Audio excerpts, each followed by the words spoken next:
voice of the Cayman Islands. Talk Today is brought to you by Subway, open 24 hours in Countryside, Anderson Square in Georgetown, and Centennial Towers in West Bay. And by the Ministry of District Administration. Explore your history, explore your land, explore your sister islands. And Cayman Airways. Call them on 949-2311 to book your nonstop flights to Los Angeles and Panama. And Doctors Hospital. Peace of mind is important when life happens. Doctors Hospital, always there for you. Call 949-6066. But I do have some questions. There are more questions than answers. Cayman Islands' foremost listeners participation program. Talk Today. What is on your mind, Cayman? If you are ready to talk, we are ready to listen.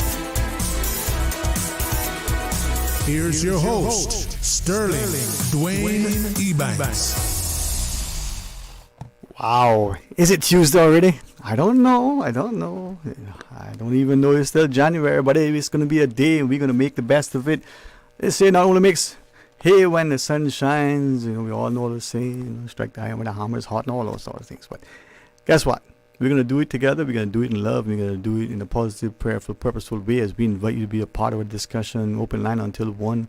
And then thereafter, some more in between, the half an hour between 1 and half past. Our friends from CAF is going to join us and we're going to talk about what's happening on the art scene. So stay tuned for Talk Today.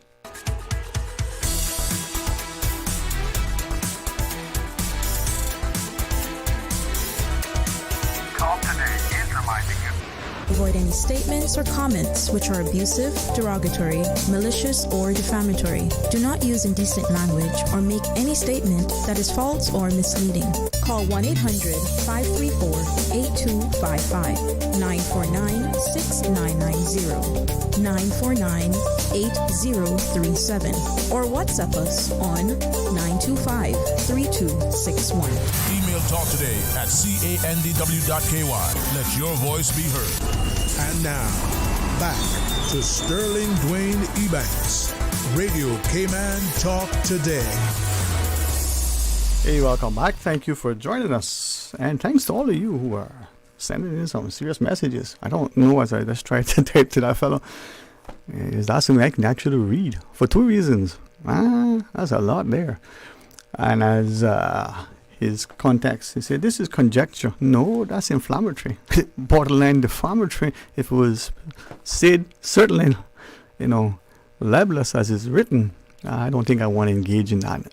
My response to him is, listen, there's this fine line, I think, between opinion and something that could and should be construed as not being constructive. You take it as it may, be offended if you wish, doesn't really matter at the end of the day, because sometimes we need to have,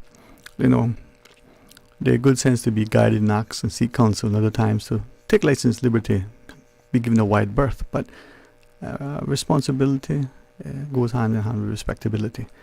Now, that's not to self-censor. That's not to even be afraid of our shadows. That's to be sensible. We got a few minutes. You want to have some fun? Yeah. Put it on the table. Let's see where it takes us. 949-8037, 949-6990. Let's use the WhatsApp and call if you so choose. 949-8037, 949-6990. 925-3261 is the WhatsApp. You can also, catch us on the flow toll-free number, 1-800-534-TALK. That's 1-800-534-8255. Now,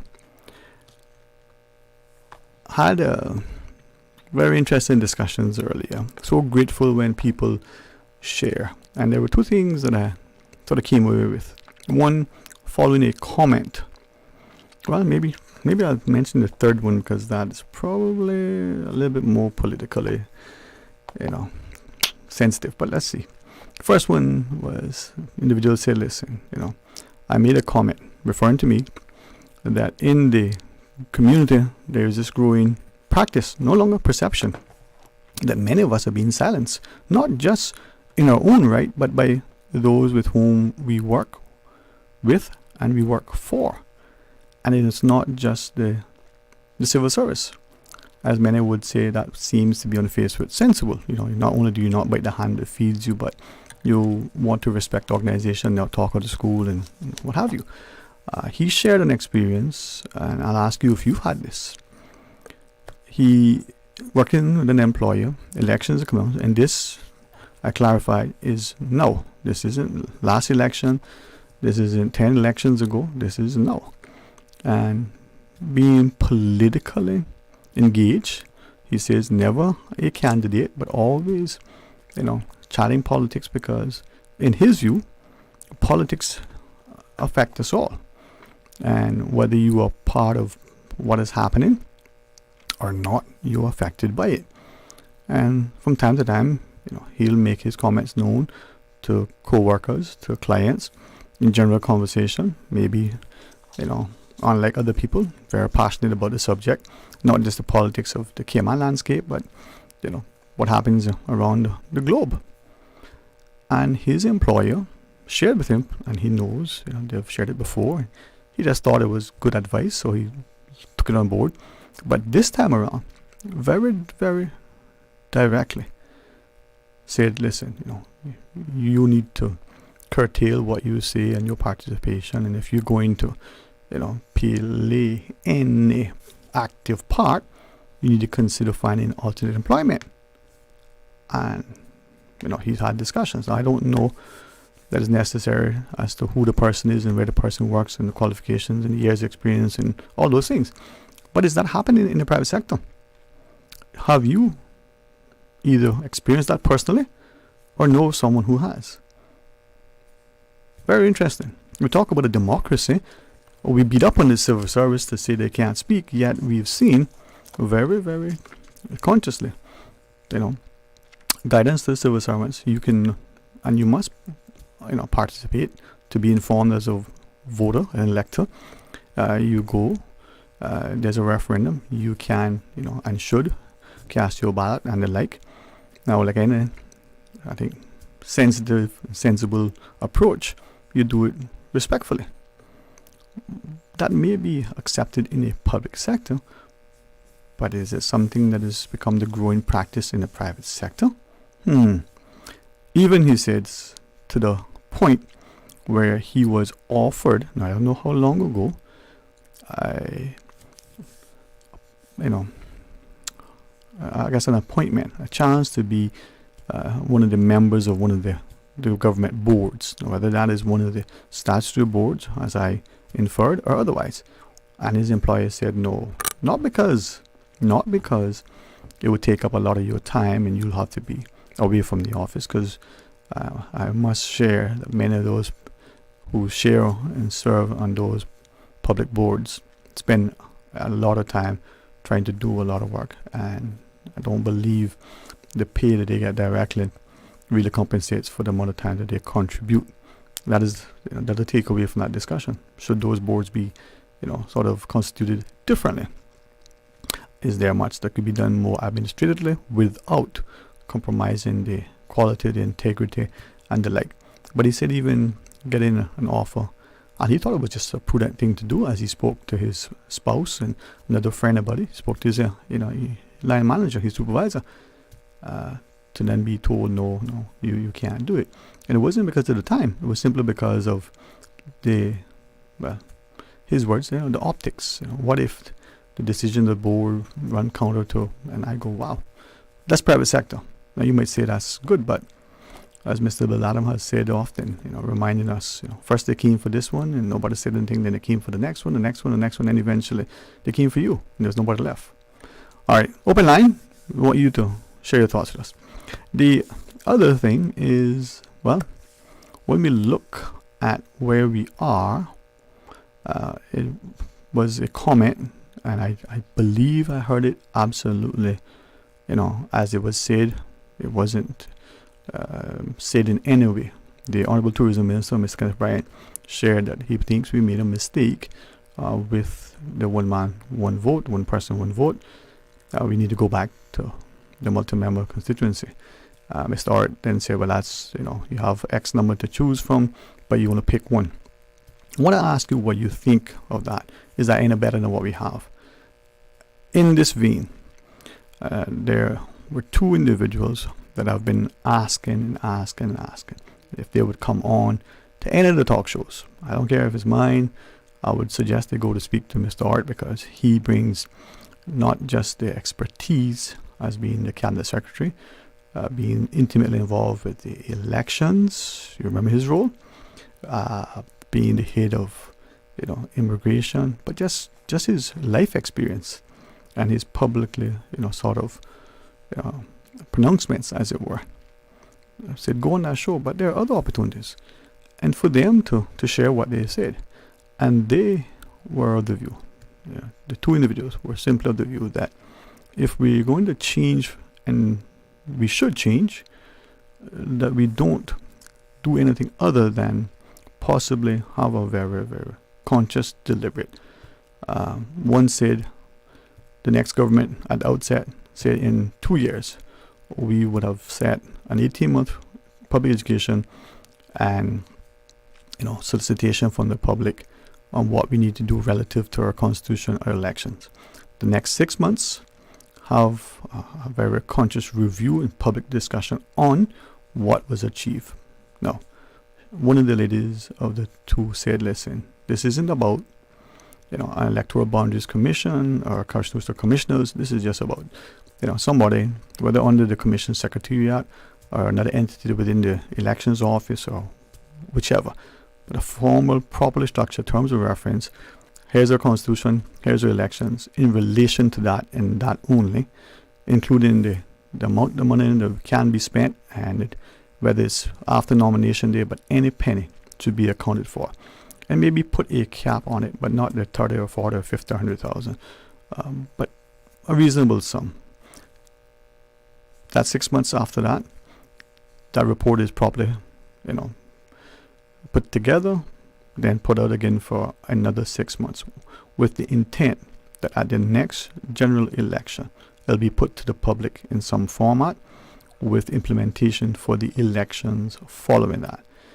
And one of the two ladies said, with a view to asking and be able to expound and educating on the merits of a national vote. Now that speaks to me, so maybe I was intent to listen more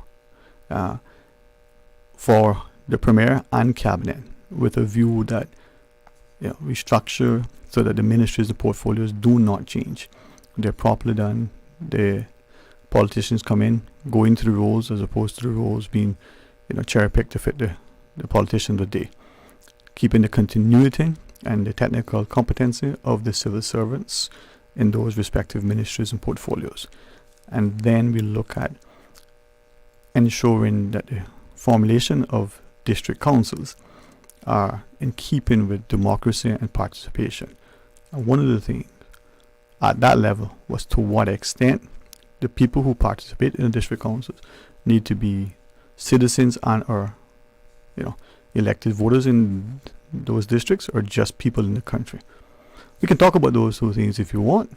How is the private sector influencing, affecting, and sometimes dictating, defining whether or not private sector employees can participate publicly?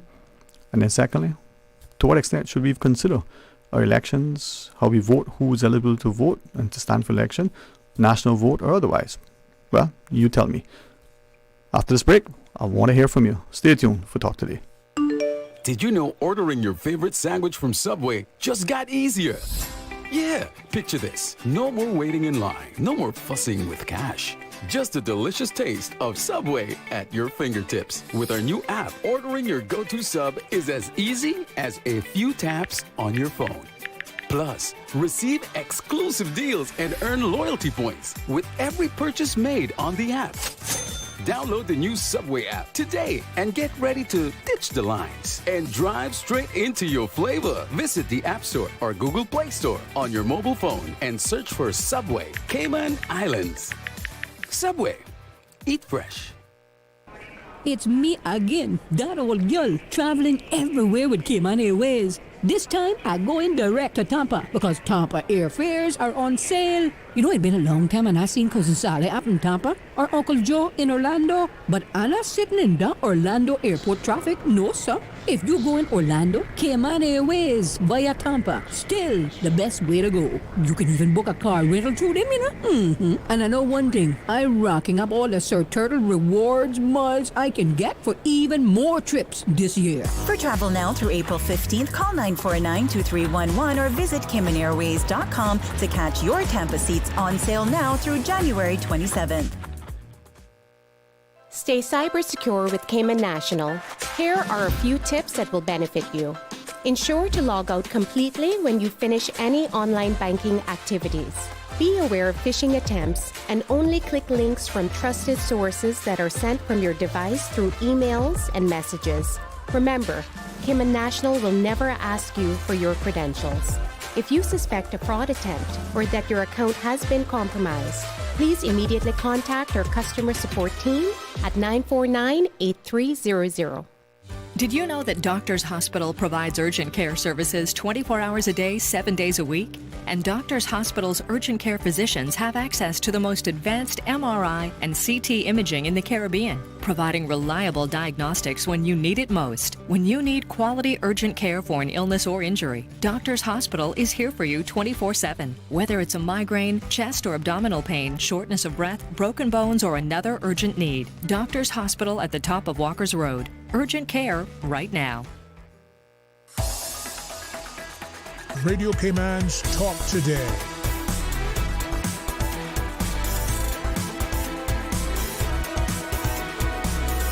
What is on your mind, Cayman? Hey, welcome back. Thanks for joining us. It is open line up until 1 p.m. and in a half an hour we'll have our friends from Cayman's Festival join us for a bit. And then, well, open line again so we can talk about anything.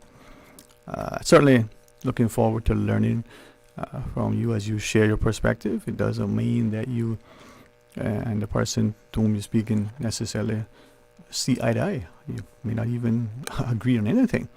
But if we can do that and speak and know that you have the space to share, your views are going to be at least respected, not necessarily that there'll be consensus and sort of agreement, but we should be able to do that.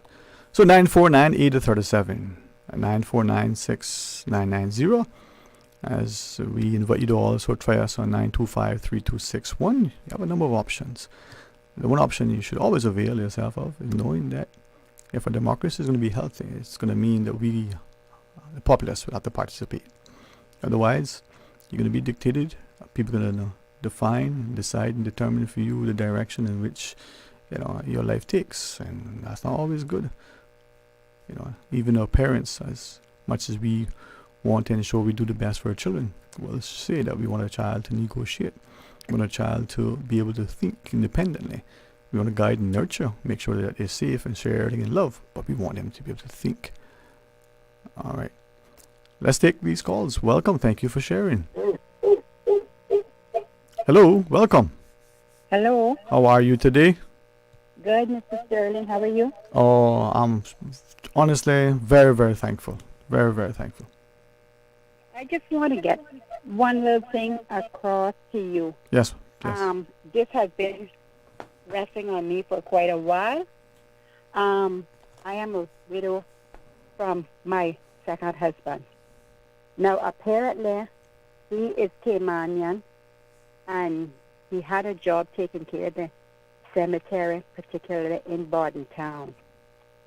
Now, he took care of that cemetery as if he was the governor or the premier taking care of the Cayman Islands. He did an excellent, excellent job. And no one could tell him that he was not interested in his job that he had. 17 years he worked for the government. He was a lot older, when I say much older than me. He was Caymanian from the core, from the bone, from the grassroots. When he passed away, I got the little pension, which I was entitled to, because I was married to him. And when I got the pension, it was 87 CI dollars, 87 a month.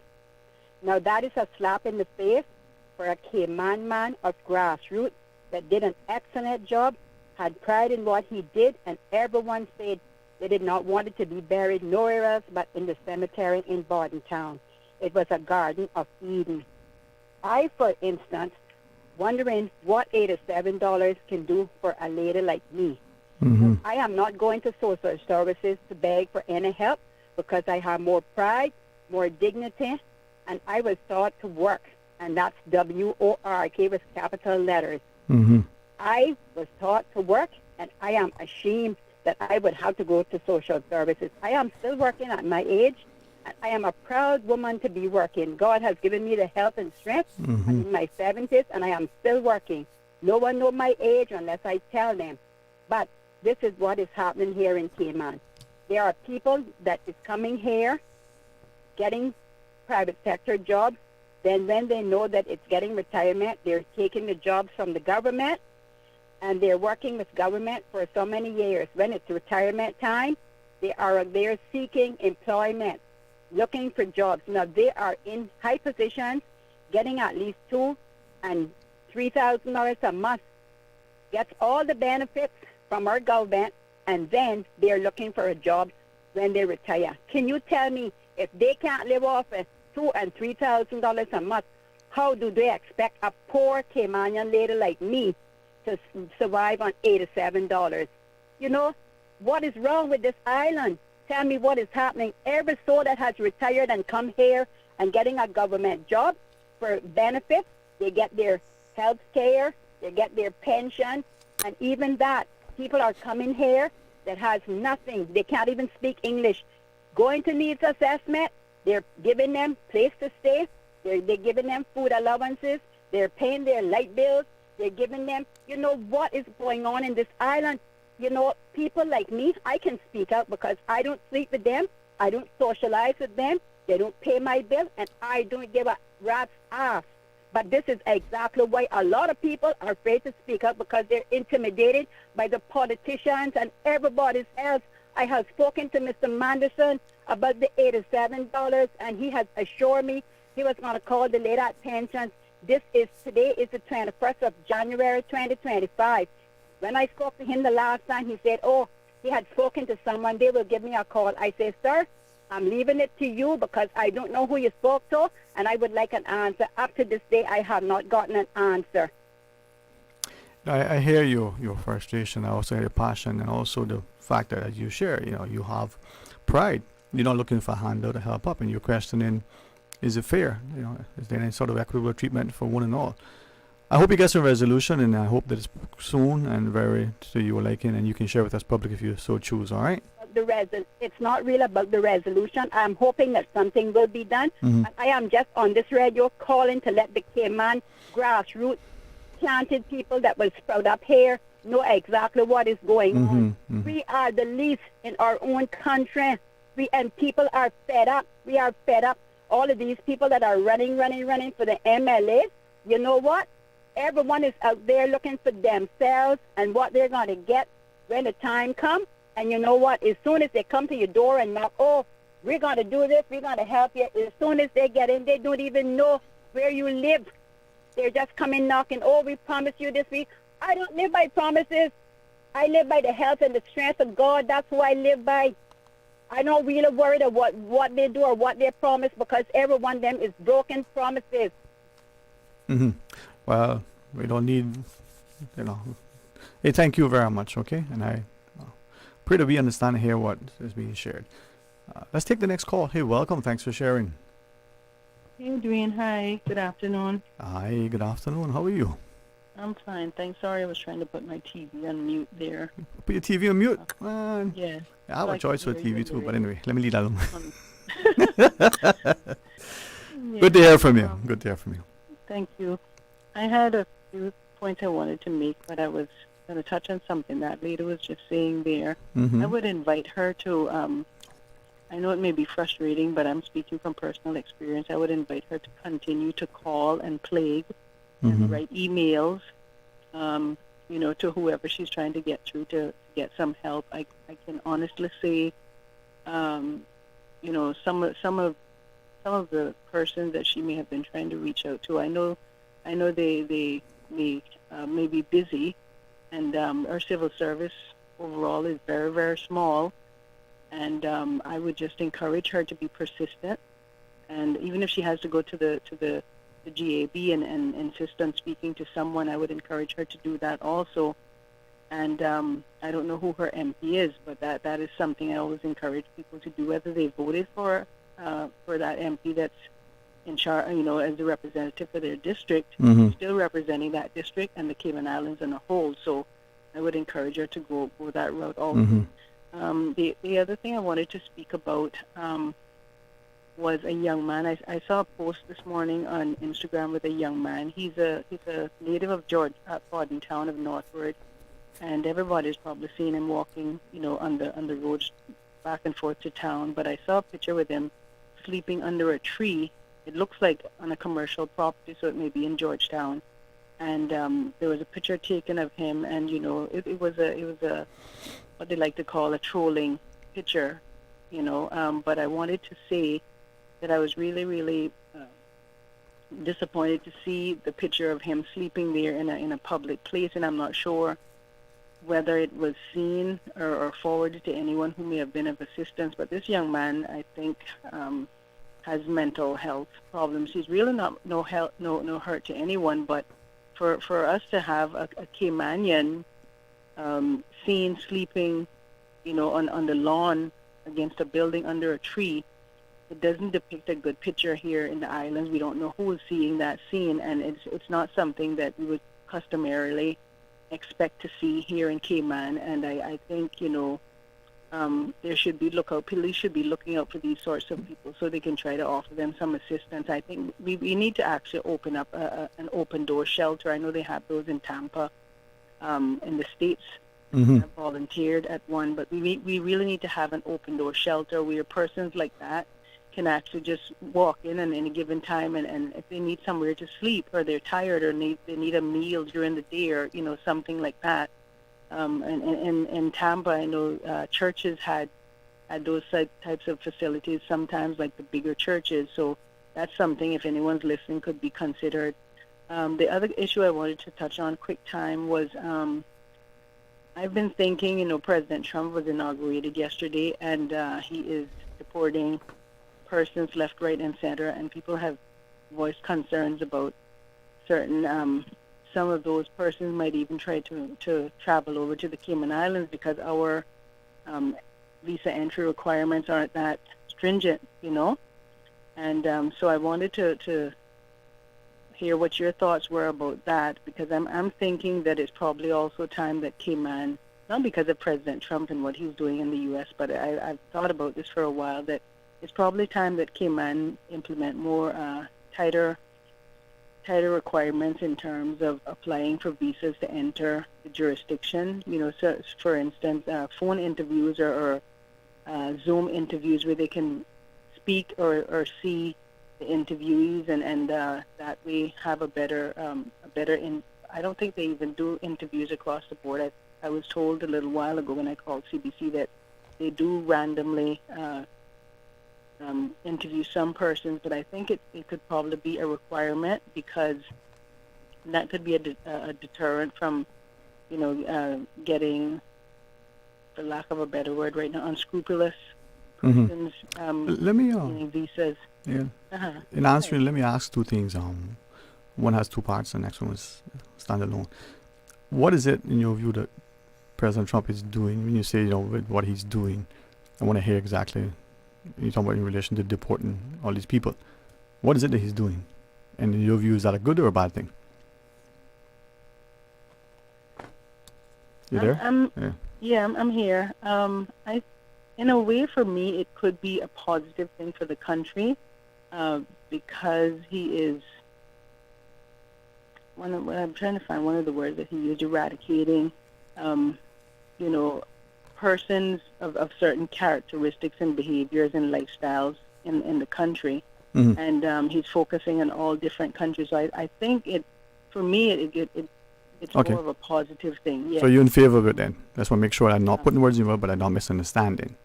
I am in favor of it. I'm not in favor of it being done where there's any brutality or violence or anything like that. Yeah, agree.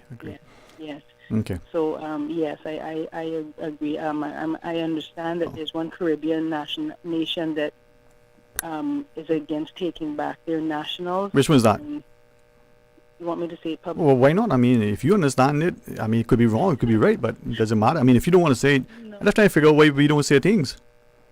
Yeah, I mean, I've actually seen it somewhere online where Jamaica is concerned about Taking back his own people? Yes. Wow. But that's a citizen of your country. Well, I guess after that imprisonment there, what it was subjected to in 2020 and beyond, people are saying that you are a citizen of a country A and you're in a country B, but you can't come back to your country. That's pretty serious. I mean, and that doesn't mean that maybe you want to do something for people's health and well-being and their personal and civil liberties. You better stop and consider that. Maybe the UN needs to do something worthwhile instead of... Anyway. All right. So how do you respond to that? A country doesn't want to take back its own citizens. What are you supposed to do with them?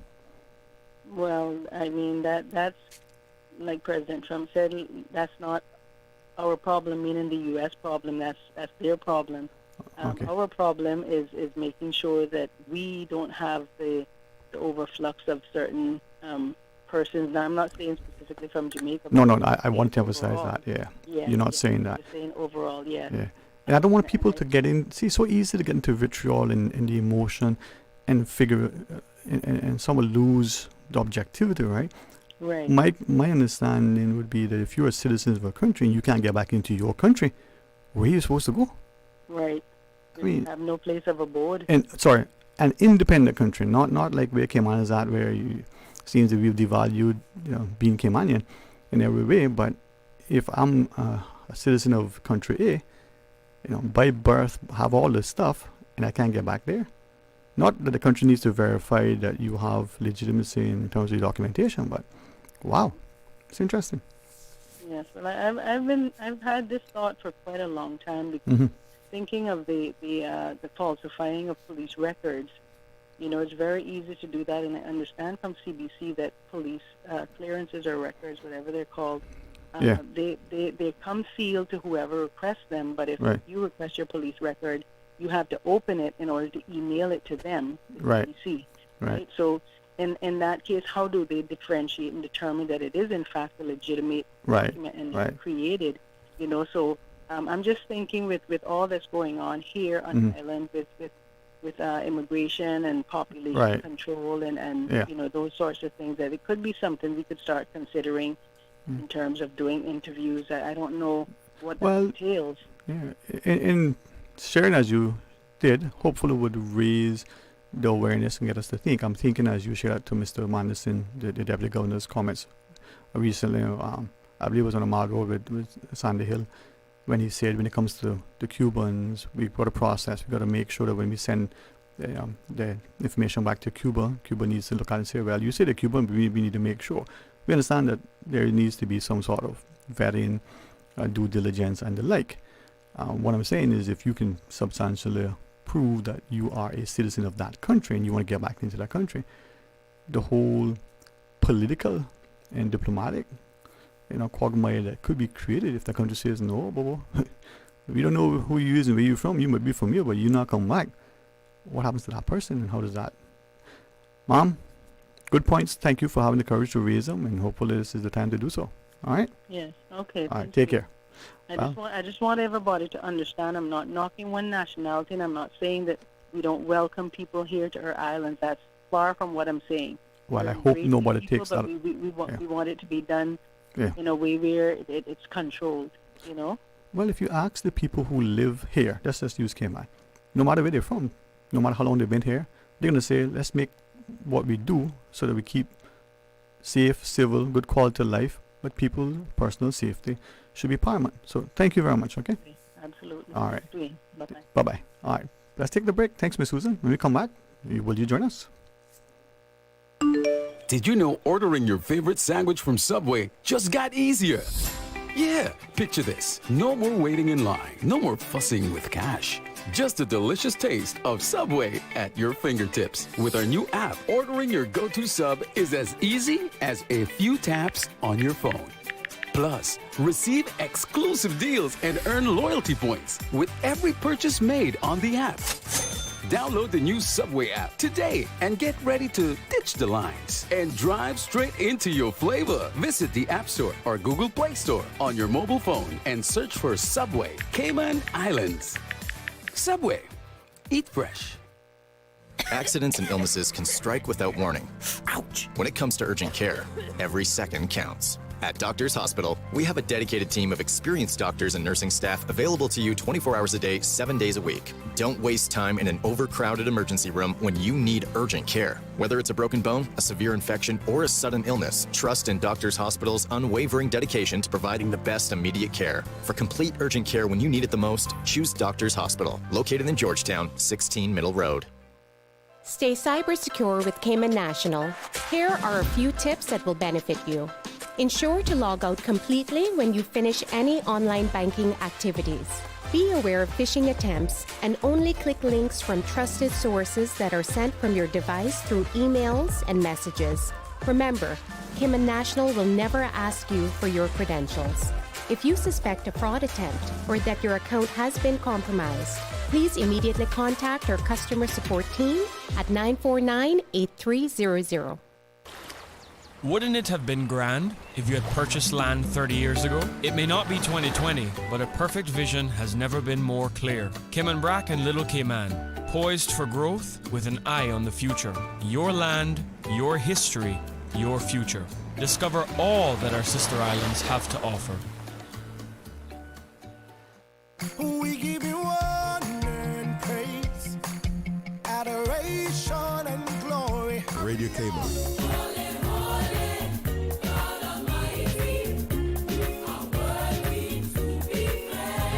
Praise time. Praise Him, praise Him. Come and let's praise the Lord.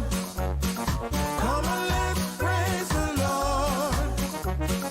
Praise Him in the morning and in the evening. Oh, let's praise the Lord. Praise time in the morning. Praise Him, praise Him. Weekdays 6 to 6:30 a.m. Radio Cayman, waking you up.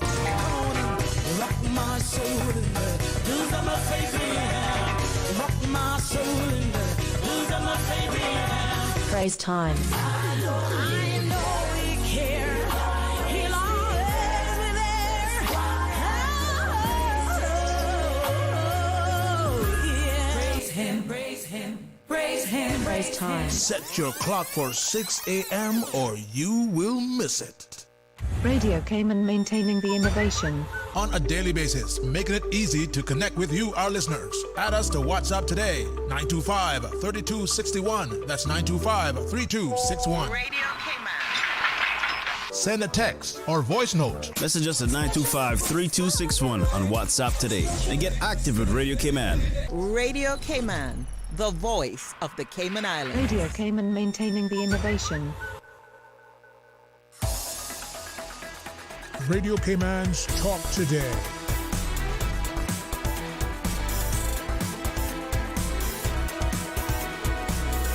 What is on your mind, Cayman? Hey, welcome back and thanks for joining us. 1 o'clock after the headlines, we'll speak to our friends from CAF, the Cayman Arts Festival. Do we take the calls, Miss Susan? No, she said no. You want me to sing? Recite poetry? Do some recitation? I don't know. All right, to the last caller.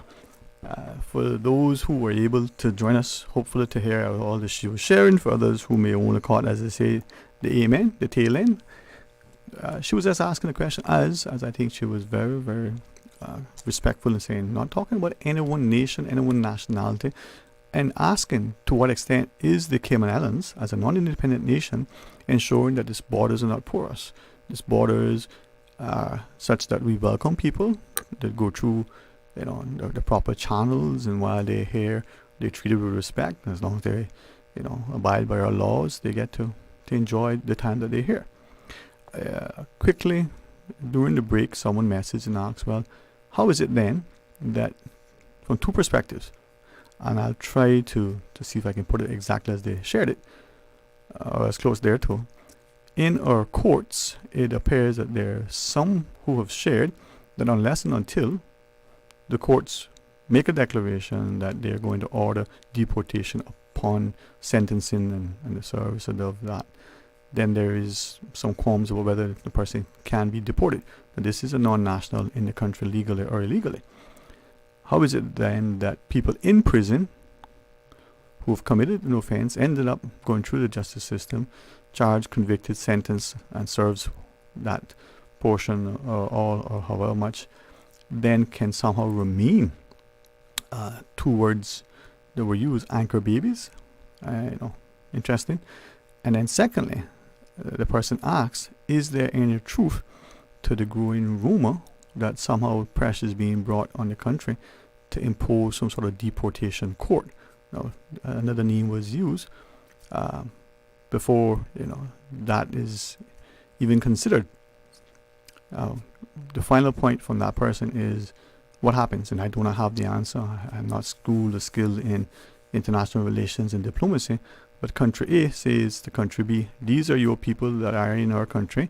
We are now, declaring them persona non grata. They're going to leave. Is that, and presumably two independent nations, that country says we can put them on our planes, whether that's commercial, private, or military, but do they not need permission to land at another independent country's airports? Where is this sovereignty of nations? How does country A get country B's citizens to country B? And what about the people, as horrible as they may be in terms of how society has judged them? Are they not people? Somebody's child, spouse, sibling? They're people.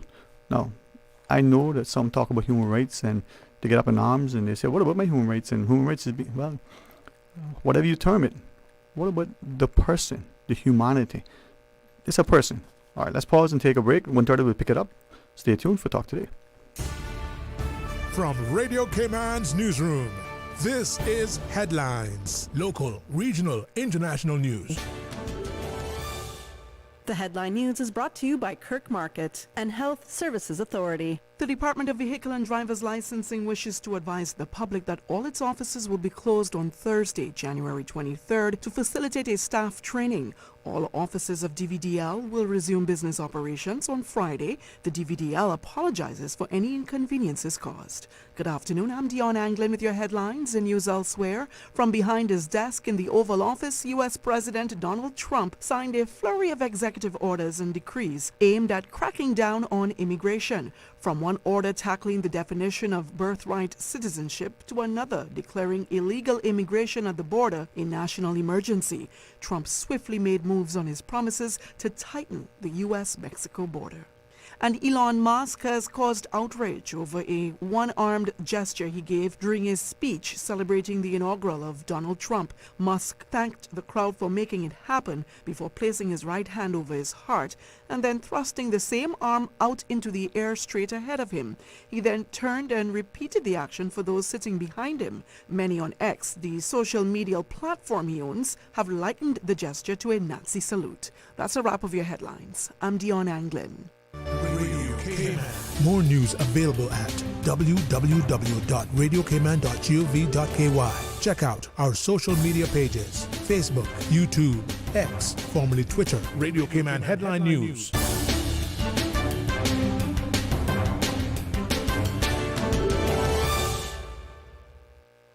Looking for fresh, healthy food that's full of flavor?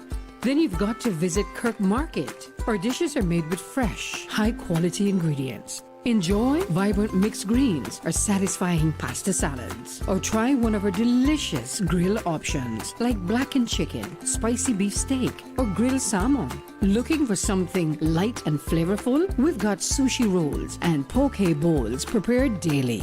And don't forget to explore a hot bar or Billy Fresh salad at the salad bar. Stop by Kirk Market today for breakfast, lunch, or dinner and taste the difference. Eat well, live well with Kirk Market. Do you have a healthcare question but not sure who to ask? contact HSA's Patient Call Center to speak to one of our experienced clinical team members. We are here to answer your questions and help guide you through your healthcare journey. Need to make an appointment? Our team can help. Contact HSA at 949-8600 or email info@hsa.ky. At HSA, we are committed to caring for you. Radio Cayman is pleased to feature this special Sister Islands historical vignette brought to you by the Ministry of District Administration and Lands. Explore your history, explore your land, explore your Sister Islands. In 1965, Cayman Brac Airways, a subsidiary of Alaska Airlines, was operating twice weekly round-trip service flown with a Beech Model 18 twin-prop aircraft on a routing of Grand Cayman, Little Cayman, Cayman Brac, and Montego Bay. According to the airline's 1st of May 1965 timetable, connecting service to Miami via Grand Cayman was offered by Alaska, an airline based in Costa Rica, while additional Cayman Brac Airways connecting service to Miami, as well as to New York City, was offered by Pan Am via Montego Bay. In 1968, the government of the Cayman Islands purchased a controlling interest in Cayman Brac Airways from Alaska and then formed Cayman Airways. Radio Cayman is pleased to feature this special Sister Islands historical vignette brought to you by the Ministry of District Administration and Lands. Explore your history, explore your land, explore your Sister Islands. Explore your history. Explore your land. Explore your Sister Islands, the ultimate staycation experience. Your culture, your freedom, the land that time forgot isn't gone. It's your Sister Islands. Discover all that our Sister Islands have to offer. The Ministry of Planning, Agriculture, Housing, Infrastructure, Transport and Development is pleased to provide the APATH Grant Program to help you thrive. Whether you're interested in pursuing higher education or a career in planning, infrastructure, agriculture, housing, or transport, APATH is designed just for you. Ready to take the leap? Apply today. For more information, please contact APATH Secretariat at 936-6231 or mpahi@gov.ky. APATH, your path to success in the Cayman Islands. Radio Cayman's Talk Today.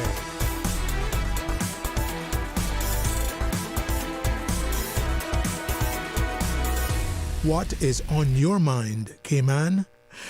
Hey, welcome back, and we'll have open line again at 1:30. And if you would help me to learn, hopefully, somewhat stay out of trouble, I'd be more than grateful. But I wanted to talk about, as you know, Alan Markov would say, let's talk about some good things. And together with Marius, hey, welcome, gents. Thank you so much for inviting us. You sure? Happy New Year is the first time. So we come with good news. You know, we are good guys. Hey, Alan, you agree with? Oh, absolutely. And we're here to talk about music, and that's good news. Yeah. Well, I used to thoroughly enjoy, not just reading, but attempting to try to understand Shakespeare. Better than Chaucer, I believe. So if music be the food of love, play on. And there's something that is powerful in music. And I'll say this as you tell us about what's coming up. I've heard it said, music does not need permission to enter your ears, your mind. It doesn't. And even unconsciously, there's that little beat somewhere about. And you tend to hear it above everything else, as faint as it might be. So let that be good music to your ears, right? Absolutely. And other than country and calypso, I enjoy classical. Oh, thank you. So to you first, Marius, welcome, man. I mean, what do we have on the playlist this time? Wow. He said, well. Cayman Arts Festival 2025, right? Oh, really? Yes, we are moving to 21st year now. We celebrated last year 20th anniversary. So I was thinking, if you have a festival, let's say music festival, the first 5 years, let's say, you try to put some things together, right? The next 5 years, you try to kind of find out who you are in this. Then you have, I'm thinking, 10 years to kind of prove who you are. Well, those times are gone for us. So you finally, 20, 21 years old, you get permission to drive in some countries, to vote in some countries. I think we are ready to move. We are mature now. So we start bringing maturity in what we do. And you can see that in who's coming here, in the kids that we train. It's not amateurism anymore. We can talk about professional stuff. I wonder if my academics would say what you shared is a metaphor or analogy. Well, you said Shakespeare, so I don't know. Maybe a bit of metaphor there. Alan, what do you think? Well, I think that music is a unifying artistic form. You know, you and I also share a love of culinary arts. And but music is one of those things that unifies people as well. And I think this year's Cayman Arts Festival, which starts on February 6th, is going to be one of those that offers a look around the world. We have probably more genres than ever before, and representing music from all over the world. I want to ask that, and I'll go back to Marius, and as you share with us, more genres of music now than before? Yeah, it's not just classical this year. Okay. So, in the Arts Festival? Yeah. I thought you had expanded it. No. Well, just, we did a survey last year to find out what people wanted. And while people love the classical music concerts we brought out, some of the feedback was that we'd like to hear other genres of music. You know, we've done jazz in the past and things like that. But so we're bringing a big selection this year, and it's a collaboration with a lot of local artists, too. Yeah. I remember once being in Chicago, and then I started again in Hyde Park and Tampa, Jazz in the Park. And it just happened that I was in the space at the right place at the right time, no coincidences. It was so beautiful. And the accessibility now, Chicago that time of year, it was nice. It wasn't the frigid cold that you had. I think it was jazz on the grass in Cayman too. Yeah, and then sometime thereafter, likewise. So Marius, from your perspective, Cayman Arts Festival, I like the way you put it. You know, year 1, then year 5, and then 10 years later, you've done mature. So who and what, in your view, is Cayman Arts Festival? I mean, what have you grown up to become? Oh, what's Cayman Arts Festival? I think it's a festival of community. Because I had a lot of persons in the past saying, I would like to present to you an idea. I want to share with you this artist, local artists, overseas artists. So some of the artists that they came here, they are based on the suggestions of community. Yeah. What's Cayman Arts Festival? We have now 200-300 kids that we tutor them. Yeah. These are the kids of the community. So I think we can define in one word, well, a few more. It's a festival of it's an event for the community with the community contribution at this moment. And this year I was thinking, Alan was saying that we had the survey indeed, but the survey somehow was based what happened last year. And last year we brought what happened in 2004 when we started, and it was mainly classical. We tried to bring the same artist to perform last year, so it was mainly classical. We realized that it was too much classical music, so this time we start spreading around other genres, and it's coming along pretty well. We have a nice balance this time between overseas and local artists. I'm not sure if it's 50-50, but we are kind of closer to that one, and that's the aim at this moment.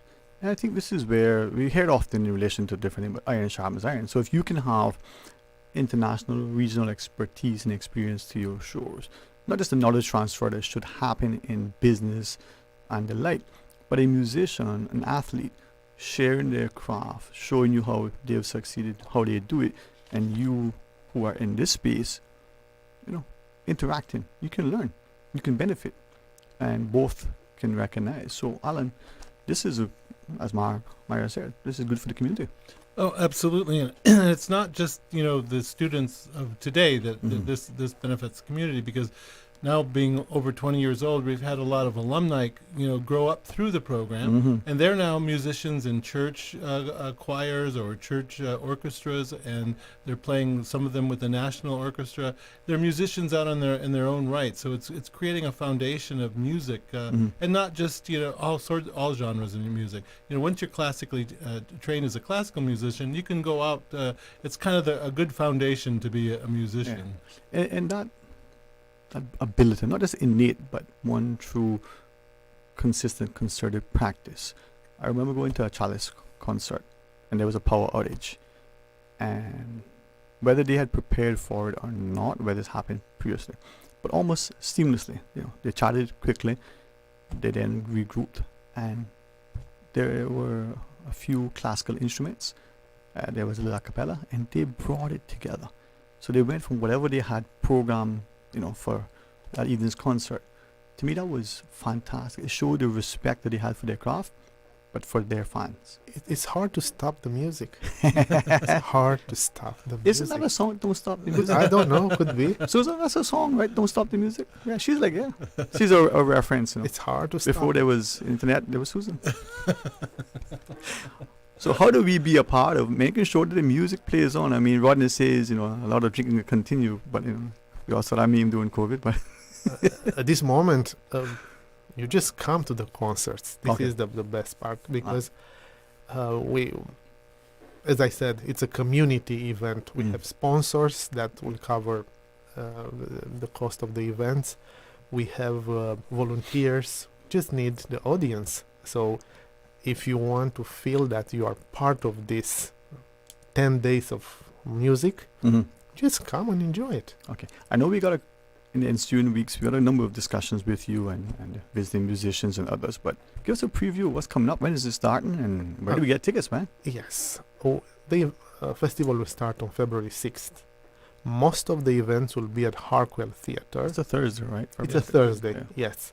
The first week we have events on February 6th, Thursday, Saturday, it's February 8th, and February 9th. We have from London, it's a very famous in UK African concert series is called, and they promote African music, classical music. They promote artists that they come from Africa, from the past and contemporary too, and it's pretty successful. They start getting some prizes, some media recognition. And the leader of this foundation that it was created, it's interesting. It's half Nigerian, half Romanian. So here is Glenn. We have which half is Romanian? The amazing part. Her name is. If I know who would disagree, but anyway. Her name is Rebecca Omordia. She's a pianist. She was here in 2019, and now she's coming with two amazing artists. Maybe Alan can talk a bit more about Leon Bosch, the double bass that is coming, and about the Richard Baker, the percussionist. Then we'll have on Saturday, February 8th, 7 o'clock all the time, the events that I mentioned, Sacconi Quartet. It's a famous string quartet from London. They are the same ones from 20 years ago when they started. Sometimes the groups, they might change one or two members. These guys, they are committed, and they play together for such a long time.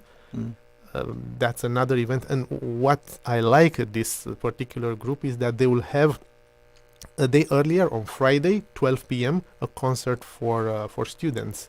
Same at Harkwell from 12 to 1, free of charge. We'll just bus students from every school that is interested to come, and we usually have success with this type of event. The Harkwell is packed with students. That's free of charge, and they come there and they just enjoy a concert.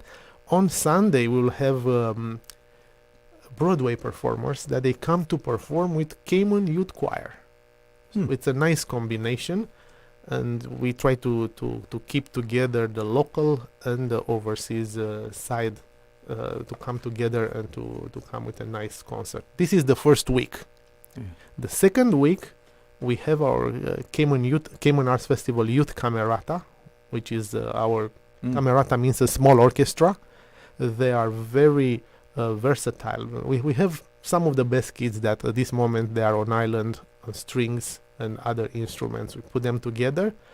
We'll have Deacon Smith, our cellist, that is coming to perform with Camerata, and also a violinist that is coming from United States, but she's originally from Romania, Irina Mureșanu. She was here a few times. She's working with Camerata. She knows them. She came 2-3 times. And we want to have a really nice concert on Thursday, February 13th, 7 p.m., Harkwell Theater. And then we changed the style. On Friday, on Valentine's Day, February 14th, it will be at First Baptist Church Choir. We have a gospel concert with Mark Dolizer singers and First Baptist Church Choir will come together. Mark Dolizer, it's a pretty famous BBC producer. Has his own group that performs with, now I let you to name any singer that you want, and they perform with them on stage. When we have asked some information about the group, it was so simple. He just sent us links from BBC archive where they perform, and they show all these artists that are on stage. They were part of the Jubilee, of the Queen Jubilee in 2022, the Coronation in 2023, all those concerts. This group, they were part of what happened there. And we'll finish with, because we were talking about alumni, and so we'll finish with a concert with Benil Miller and his reggae orchestra. This will be the finale on Saturday, February 15th. We are so happy that, when I have spoken with him and I said, would you be interested to be part of this? Yes, what do I need to do? You do what you know what to do, and the stage is yours. You build up the event as you wish. So there will be 14 persons on stage next to him. Some of them were in our after-school program. They graduated. They are now mature, as I said, mature, and they come to present what they learn, what they know to the Cayman public. Alan and Marius were talking about Neiman the singer. They perform. Two came to mind, the Cayman Songbird and the Cayman Cowboy. I wonder if they perform with them. But we'll leave that. Don't think they've been that deep into it. But that's not like a challenge. but Lionel Richie and those people. Diana Ross, they've done a lot. He's also performed. Mark DeLisser has also performed at the King's Coronation, the Queen's Jubilee, at the royal weddings. He's a well-known singer, originally from Jamaica, actually, that's now in the UK. So, and this is the fantastic thing of what the arts, but music in particular, can do, not just for you, the individual, for your particular musical style, but your country, the way that you are presented internationally. May, as we understand historically, how Bob Marley, found his fame, acceptance, like a prophet, having respect outside and then inside. Yeah. So for us now, music, and like you shared, that love for food, the culinary arts, they go hand in hand. You feast with your eyes, your ears. You feast, and it nourishes the soul. It imbues a spirit of togetherness. That community, Marius, you talked about. Your venues, whether it's the Harkwell or the First Baptist, are accessible. They're good partnerships. Absolutely, we would like to thank this for this opportunity, because if it's one of the struggles that we have, is to find venues. Yeah. It's not an easy one. And talking about venues, as I mentioned them, if you want to have access to these venues at our concerts, you need to buy a ticket. So you'll find them on CaymanArtsFestival.com. It's a page dedicated to the Cayman Arts Festival 2025. with information and bios about every artist, links to everything. The costs are US dollars, 40 for adults and 15 US dollars for students. So I hope that we keep this price the past 4 or 5 years. We don't want to, I hope I'm not wrong, but at least 3-4 years we were under pressure to increase, but we still are happy that we have the community supporting us. Sponsors that they come on board to help us to keep these prices low.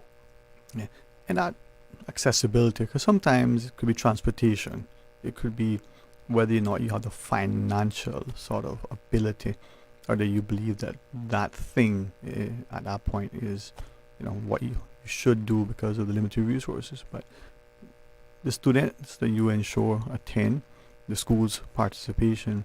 But Alan, from there, you never know what this might do for that individual or that family. Well, let me tell you a little story. First of all, there's one event that Marius didn't mention because it's not really open to the public.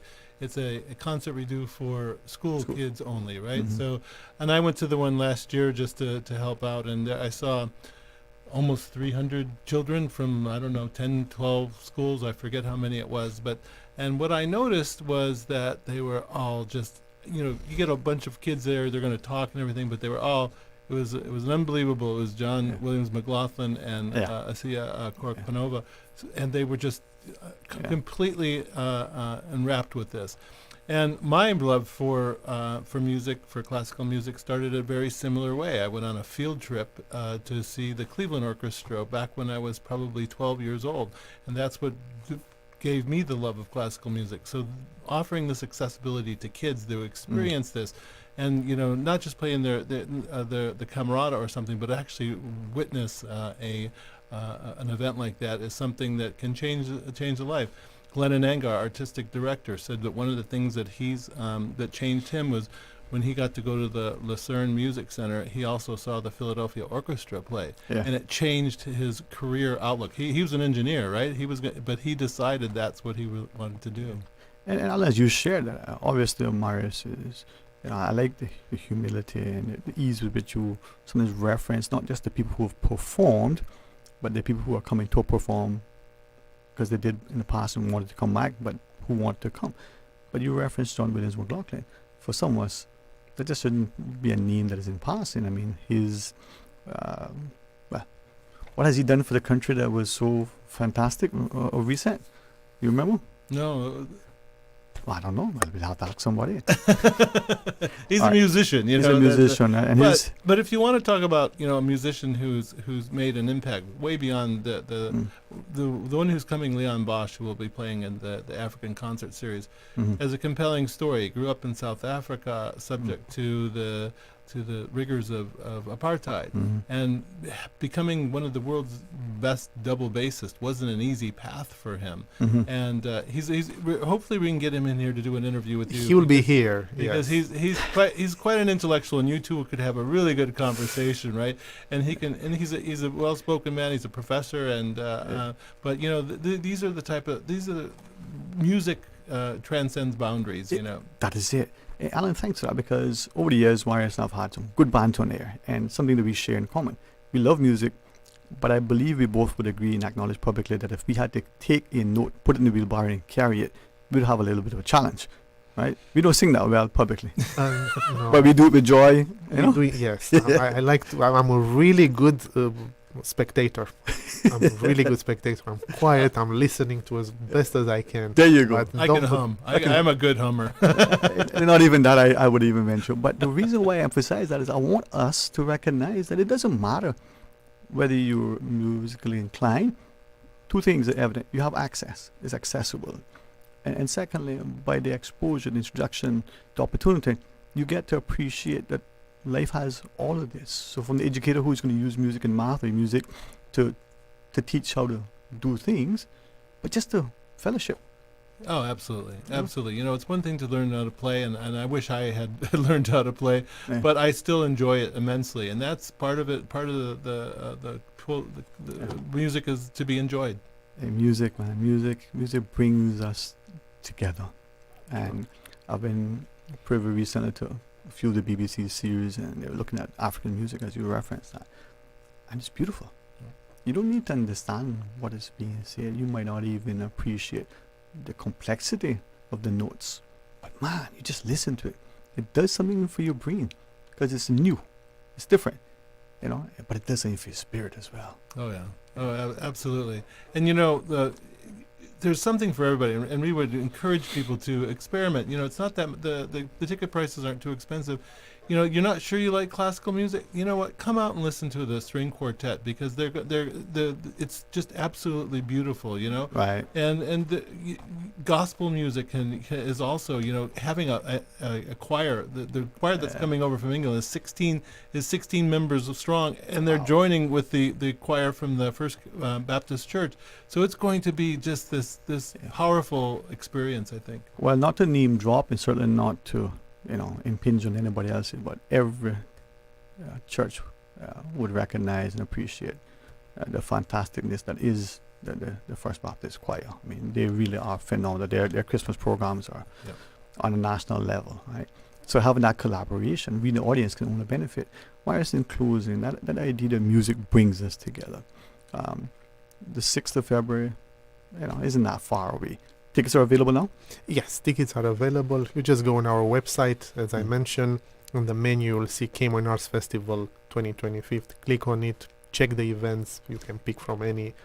Some of them, 2 of them, they come closer to a sold out because we start doing advertisement for some while ago. But we still have tickets. I mean, it's not a problem. And I mention this, and I will mention this all the time. If you feel that you should be there, your child should be there, and for various reasons you might not be, you cannot afford that, look for us, and we will find ways for you to be in the audience. I like how you see music on the menu, Alan. That's a segue for you, man. Well, we don't have any music and culinary events this year, but maybe one day we will again. So let's talk to Joel. I'm sure he can make it happen, man. Yeah. I'm waiting for his coffee house again.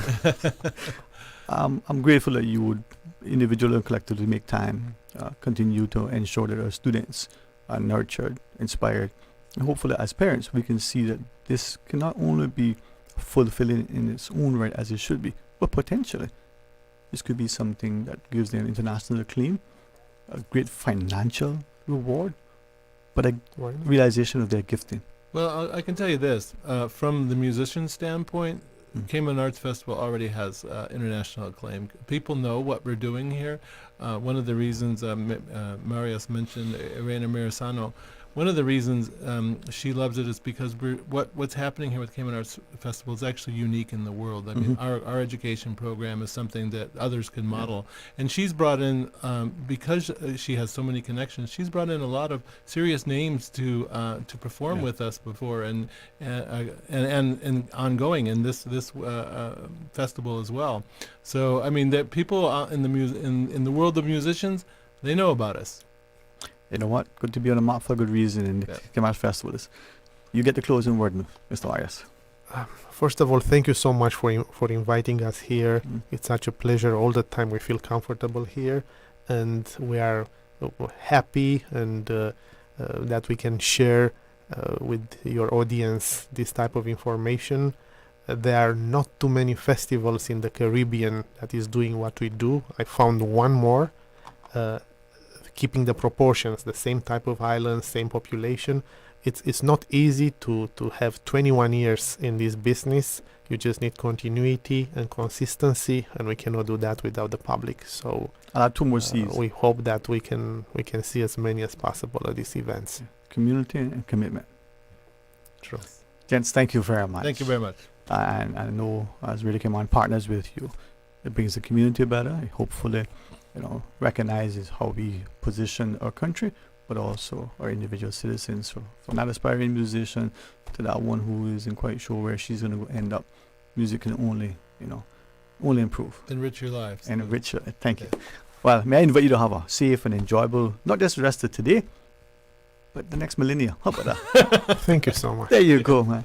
All right, we're going to pause and take a break. And my smile is from within, so share it with you. Join us after. Stay cyber secure with Cayman National. Protect your computers and mobile devices with security software to defend against cyber attacks through viruses, malware, and other online threats. Be aware of unsecure Wi-Fi connections when in public. If you need to access your online banking or sensitive information on your mobile devices, try disabling the Wi-Fi and switching to data from your mobile network. If you suspect a fraud attempt, please contact our customer support team at 949-8300. It's me again, that old girl, traveling everywhere with Cayman Airways. This time, I go in direct to Tampa because Tampa airfares are on sale. You know, it's been a long time and I seen Cousin Sally up in Tampa or Uncle Joe in Orlando, but Anna's sitting in the Orlando airport traffic, no sir. If you go in Orlando, Cayman Airways via Tampa, still the best way to go. You can even book a car rental through them, you know. And I know one thing, I'm racking up all the Sir Turtle rewards miles I can get for even more trips this year. For travel now through April 15th, call 949-2311 or visit CaymanAirways.com to catch your Tampa seats on sale now through January 27th. Did you know that Doctors Hospital provides urgent care services 24 hours a day, 7 days a week? And Doctors Hospital's urgent care physicians have access to the most advanced MRI and CT imaging in the Caribbean, providing reliable diagnostics when you need it most. When you need quality urgent care for an illness or injury, Doctors Hospital is here for you 24/7. Whether it's a migraine, chest or abdominal pain, shortness of breath, broken bones, or another urgent need, Doctors Hospital at the top of Walker's Road. Urgent care right now. Freedom, Cayman Brack. Freedom, Little Cayman. Soft breezes, blue waters, no traffic. Unwind and rejuvenate your mind, body, and soul. Sister Island Staycations, a taste of freedom. Discover all that our sister islands have to offer.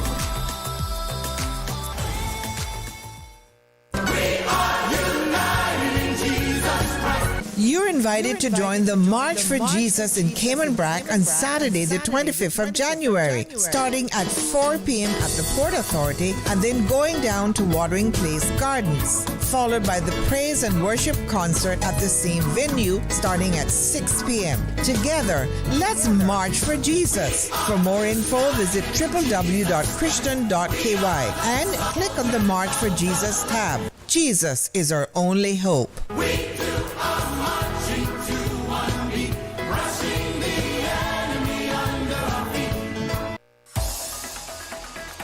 Radio Cayman's Talk Today.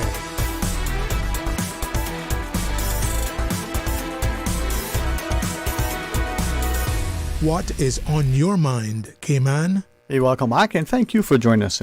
Please recognize that there are incredible, wonderful, amazing things that happen in our country. Sometimes there are things that are also similar happening, or happened in other places that we can borrow. Sometimes we're leading the charge, but what's important is that we are able to feel invited, welcome, included. They're accessible, that as much as possible.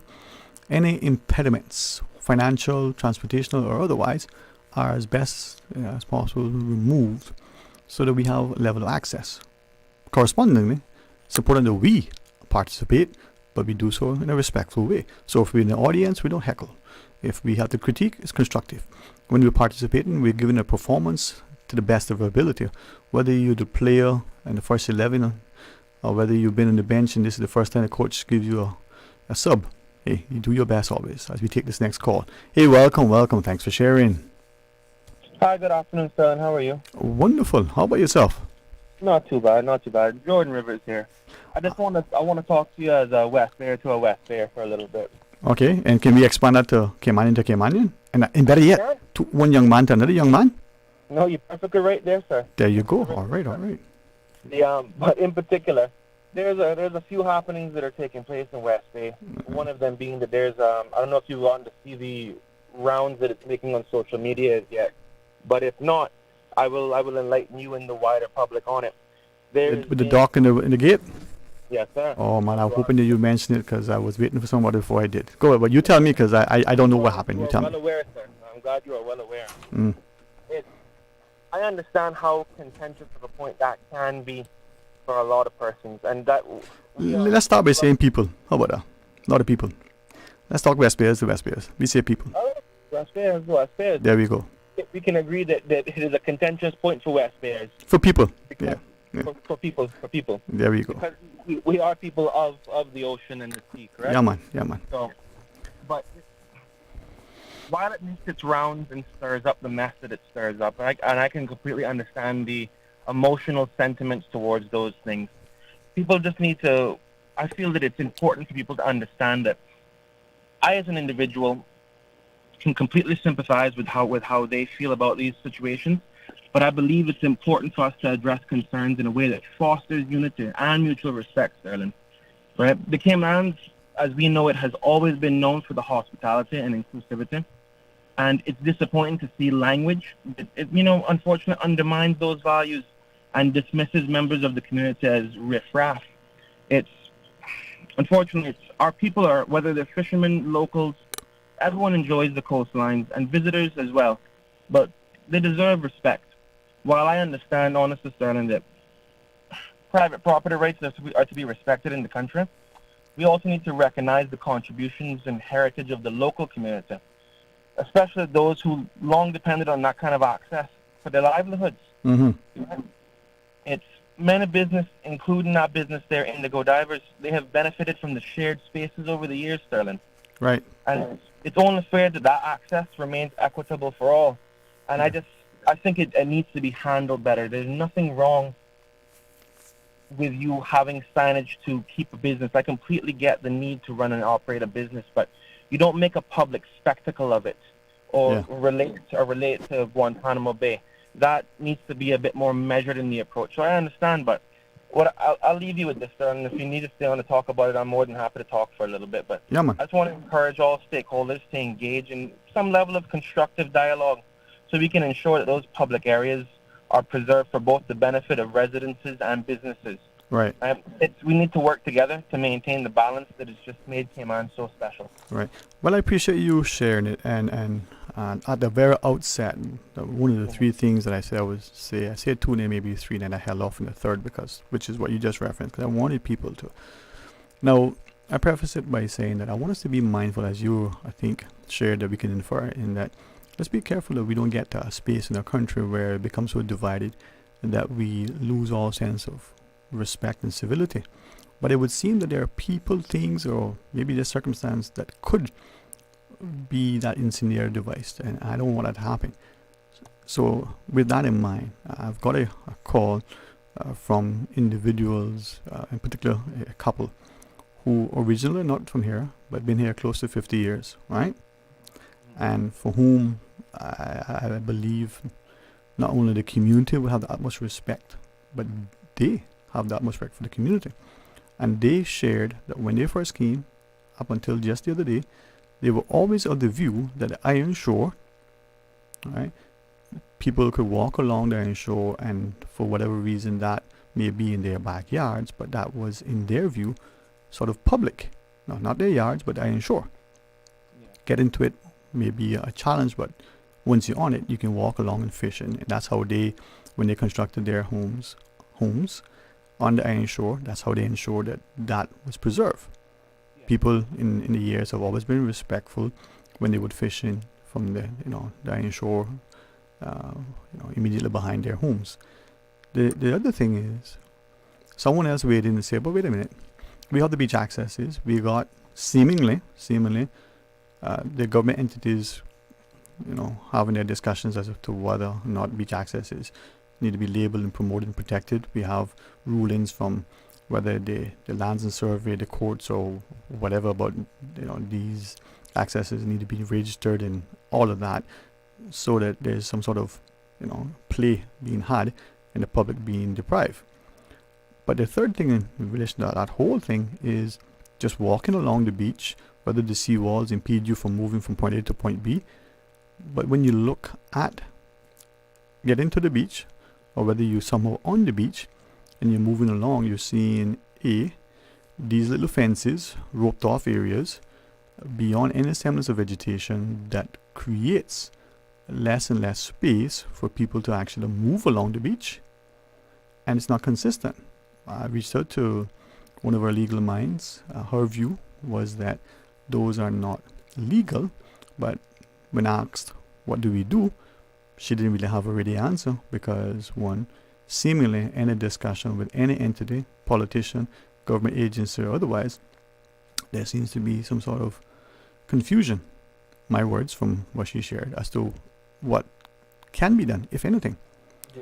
I look at the residents of the governor, and I think there's utmost respect for their residents, but there's also a respect for how they place their fence so much further back from the sea relative to other properties. So if your governor, and the respect that we have for the individual as well as for the office, can have fencing like that, right? Why are not condos, houses, and hotels and whoever not without being forced to? Looking to the left, looking to the right, and go, that's probably a good practice to follow. What say you, my friend? No, I completely agree with your sentiment, Sterling. And to not point out to anyone in particular, but we've across the board, we've almost lost that respect of shared space for each other. You could chalk it up. Now we have in law the definition of what at the time was the Queen's Bottom. Now it is the King's Bottom. That is the open public space between the vegetation line and the shoreline. The local government, for whatever reason it may be, decided that properties could build up to what would be considered the high water mark.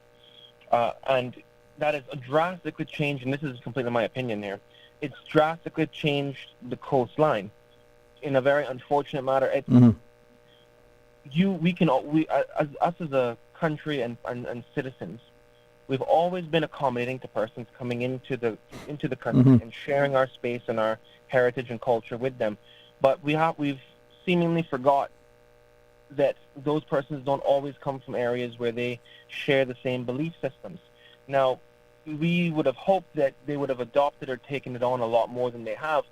Unfortunately, sometimes you have to put it in place to where this is what we believe in, this is how we operate, these are our rules in place, and we have to become a bit more unwavering when it comes to taking a knee for those kinds of things, because at the end of the day, we all live in a beautiful country, and we can all agree to that. It's just that I feel we've neglected the principles that have made this place so desirable, and we're now seeing the unfortunate negatives of neglecting those principles at the minute here. And I believe increasingly, as I listen to try to figure out how to share what this listener messaged, I responded and said, but why not call in? Because what is being said, again, I could be wrong. Now, maybe what is being said isn't what will be said if the person was saying it in person, but it's not disrespectful. It's not inflammatory.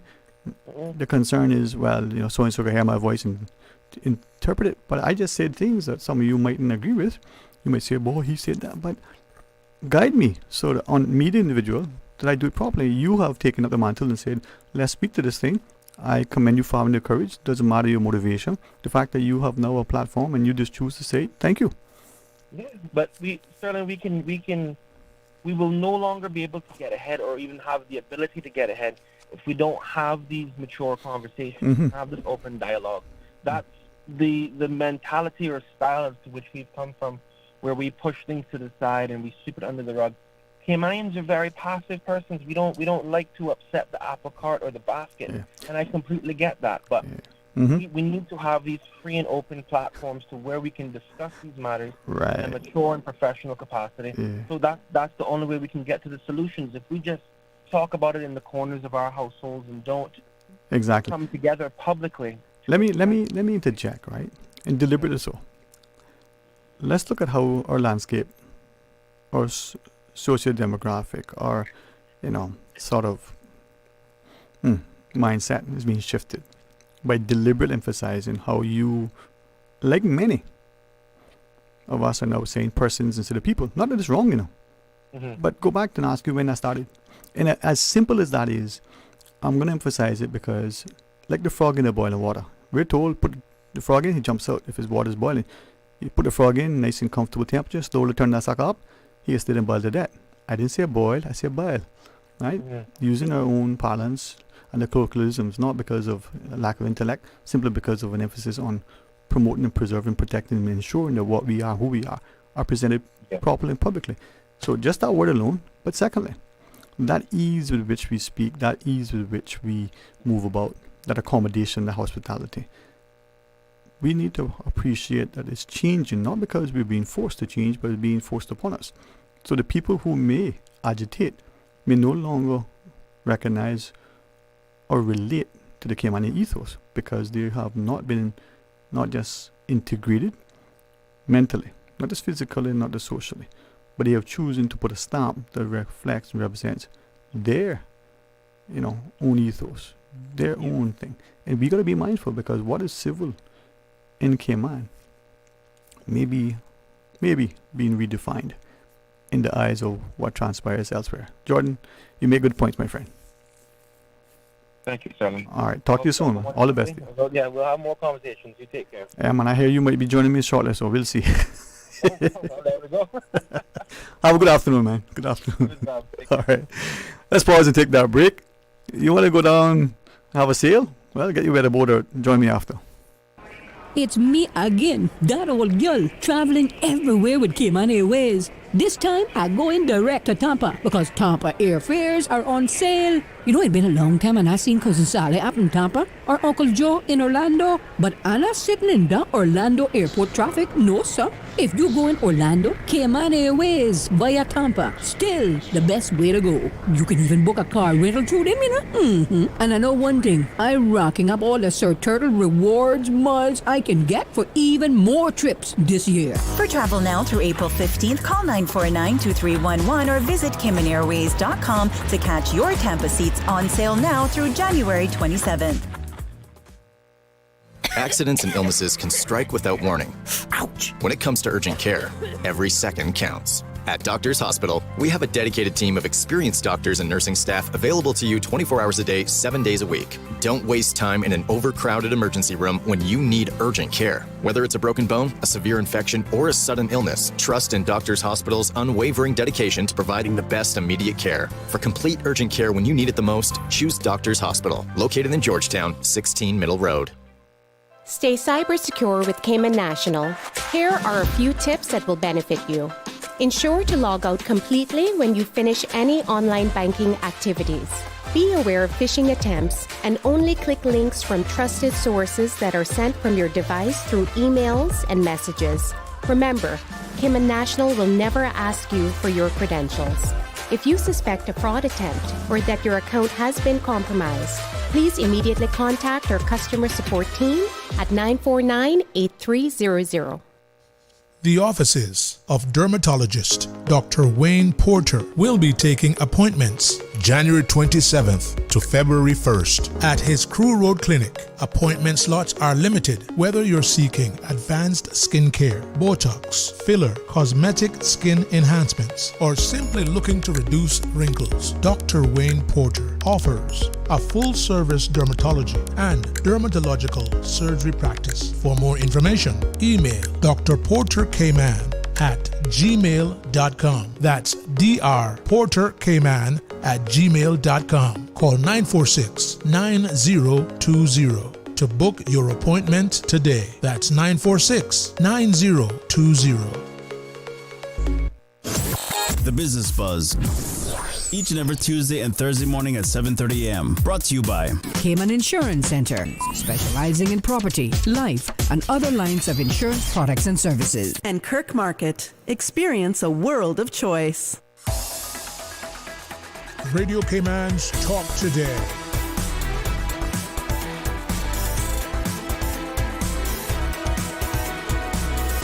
What is on your mind, Cayman? Hey, welcome back and thanks for joining us. And as Jordan Rivers just referenced, what is your take on what he shared? From what I gather, it is making its waves, online in many places. Perhaps by now most have seen. If you haven't, then ask someone about it. For me, it's not just about speaking to that one issue, as I referenced to Jordan. Is that any different from what seemingly is happening elsewhere? Not just beach accesses where now structures have been put up, buildings and the like for decades, and we no longer have it, from the hotel to the private residence. What about places that are gated where people say, wait a minute, my grandfather used to use that, he remembered his grandfather, all of a sudden it was no longer. Is that on us to make sure that that's preserved? Is that on the government of the day through whatever entity? Do we even know that there's an entity that does it? Is there one that's responsible? Can we get to that place where, as Jordan referenced, there's a respect for private property, but there's also a respect for the public in using something? Let's take a park. We go to that park, we use it. I would like for us to consider. How many of us taking toss or trash? We had a little picnic, we had a little breakfast, a little lunch, and we don't even really seem to respect it. We just toss the garbage, the trash there.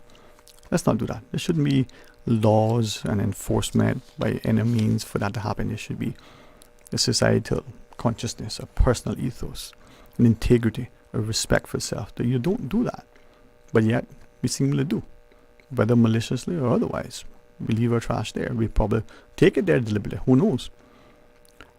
As I understand, and perhaps as it was explained to me, like other examples, thankfully, but the oldies took, recognizing that particular path along the coast was used, and they ensured that was preserved for, the public in perpetuity. Why not the same?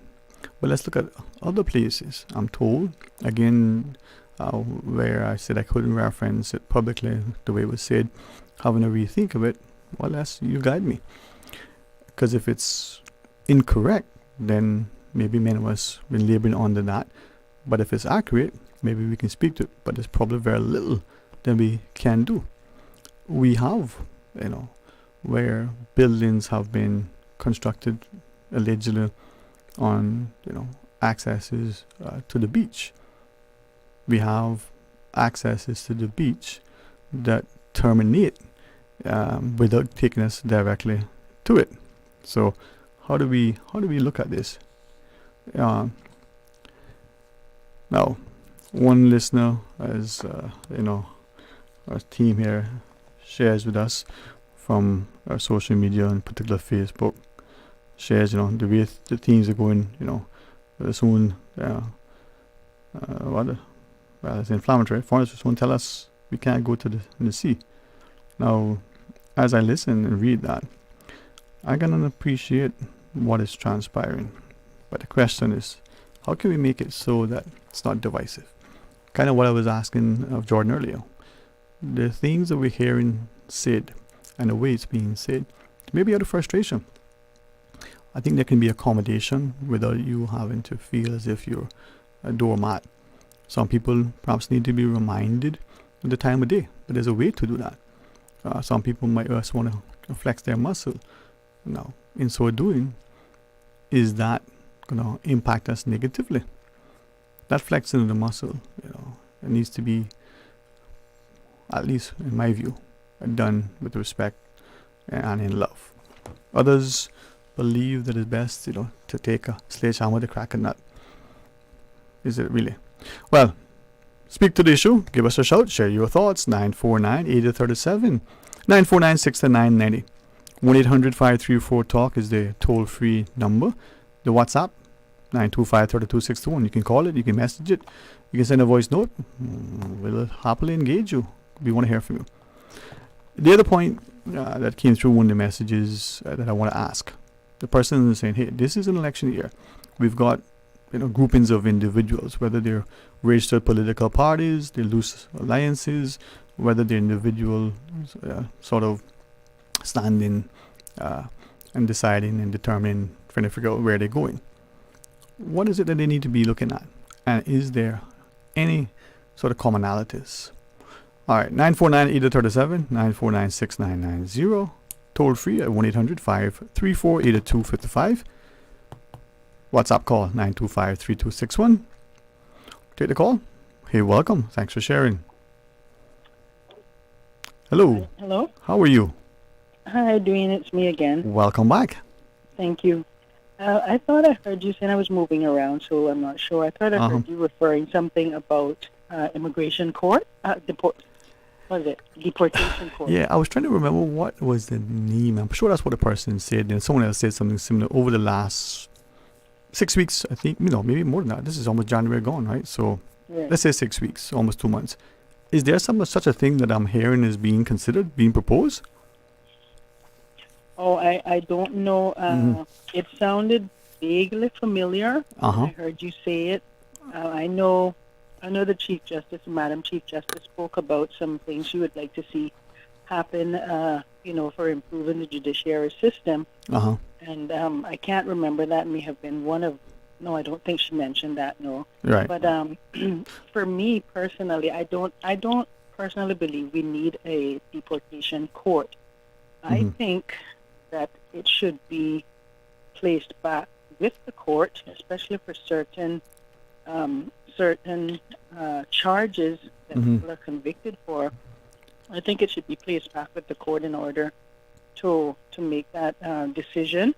Right. You're right. I do believe, and this is only my personal opinion, I haven't really done extensive research on it, but I do believe it may come down to human rights issues and or modernizing certain areas of the law in order to Right. But that that human rights issue, I think we need, again, there's just, and people will castigate you and chastise you for what you say, so let them.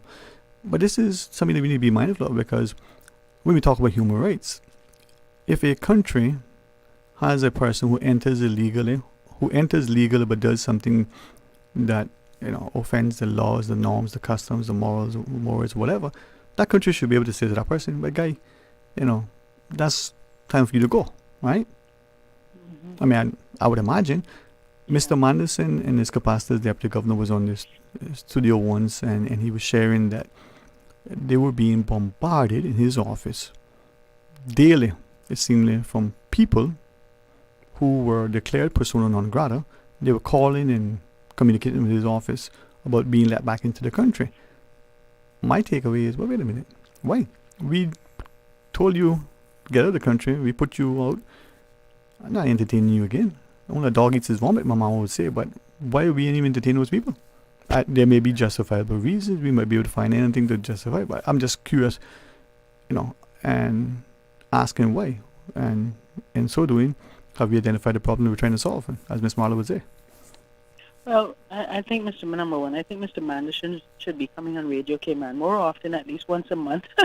Why? He's listening. Why? Because he's the guy that has a lot of answers, that could enlighten us with a lot of information. Again, I ask why. I'll explain to you why I'm asking why. I don't know. I mean, he covers, his position covers so many aspects of government that you could get a lot of answers, and it will give viewers and listeners a chance to ask questions. Right. Here's the reason why I'm asking why. We have the office of the deputy governor. Right. Let's not look at the individual. That has, in my mind, like the office of the attorney general, they're civil servants, right?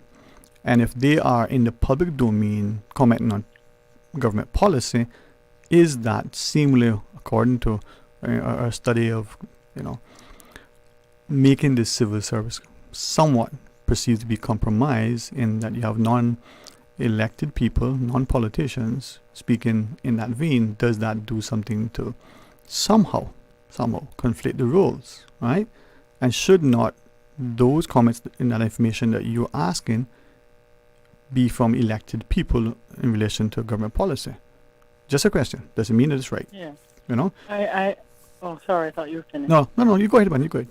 Oh, we got a news. You don't lose your train of thought. You go ahead and say it. And then we can come back to you if you want. Okay, yes. I'll hold on. Oh. Okay. Thanks, Ms. Susan. 2 past. We take the news. We speak to Ms. Patricia when she returns. Radio station. Radio Cayman is the voice of the Cayman Islands. From Radio Cayman's newsroom, this is Headlines.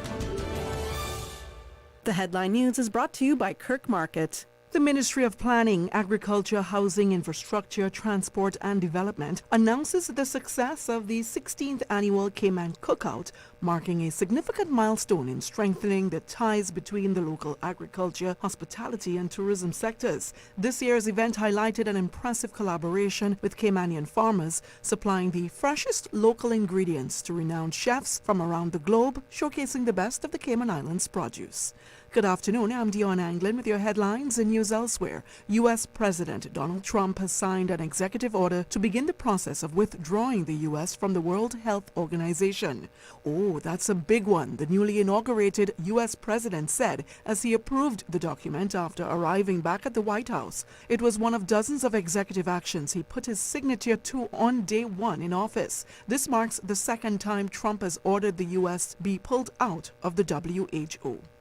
And at least 66 people have been killed in a fire that engulfed a popular Turkish ski resort hotel, leaving some to jump out of windows. The fire broke out at the wooden-clad 12-story Grand Cartel Hotel in Bolu during a busy holiday period when 234 people were staying there. An initial toll of 10 dead was raised significantly in the hours after the fire by Turkey's Interior Ministry. At least 2 people died after trying to jump to safety. That's a wrap of your headlines. I'm Dion Anglin. www.radiocayman.gov.ky. Check out our social media pages: Facebook, YouTube, X, formerly Twitter, Radio Cayman Headline News.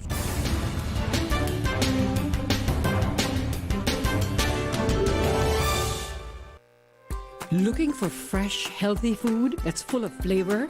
Then you've got to visit Kirk Market. Our dishes are made with fresh, high-quality ingredients. Enjoy vibrant mixed greens or satisfying pasta salads. Or try one of our delicious grill options like blackened chicken, spicy beef steak, or grilled salmon.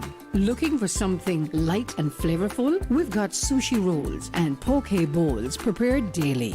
And don't forget to explore a hot bar or belly fresh salad at the salad bar. Stop by Kirk Market today for breakfast, lunch, or dinner and taste the difference. Eat well, live well with Kirk Market.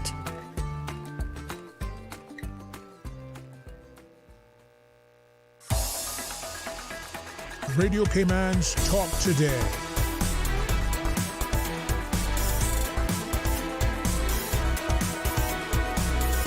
What is on your mind, Cayman? Welcome back, and thanks for joining us, and thanks to graciousness of our callers for letting us interject, and not just information through our news, but our wonderful advertisers through their messaging. So thanks for holding on.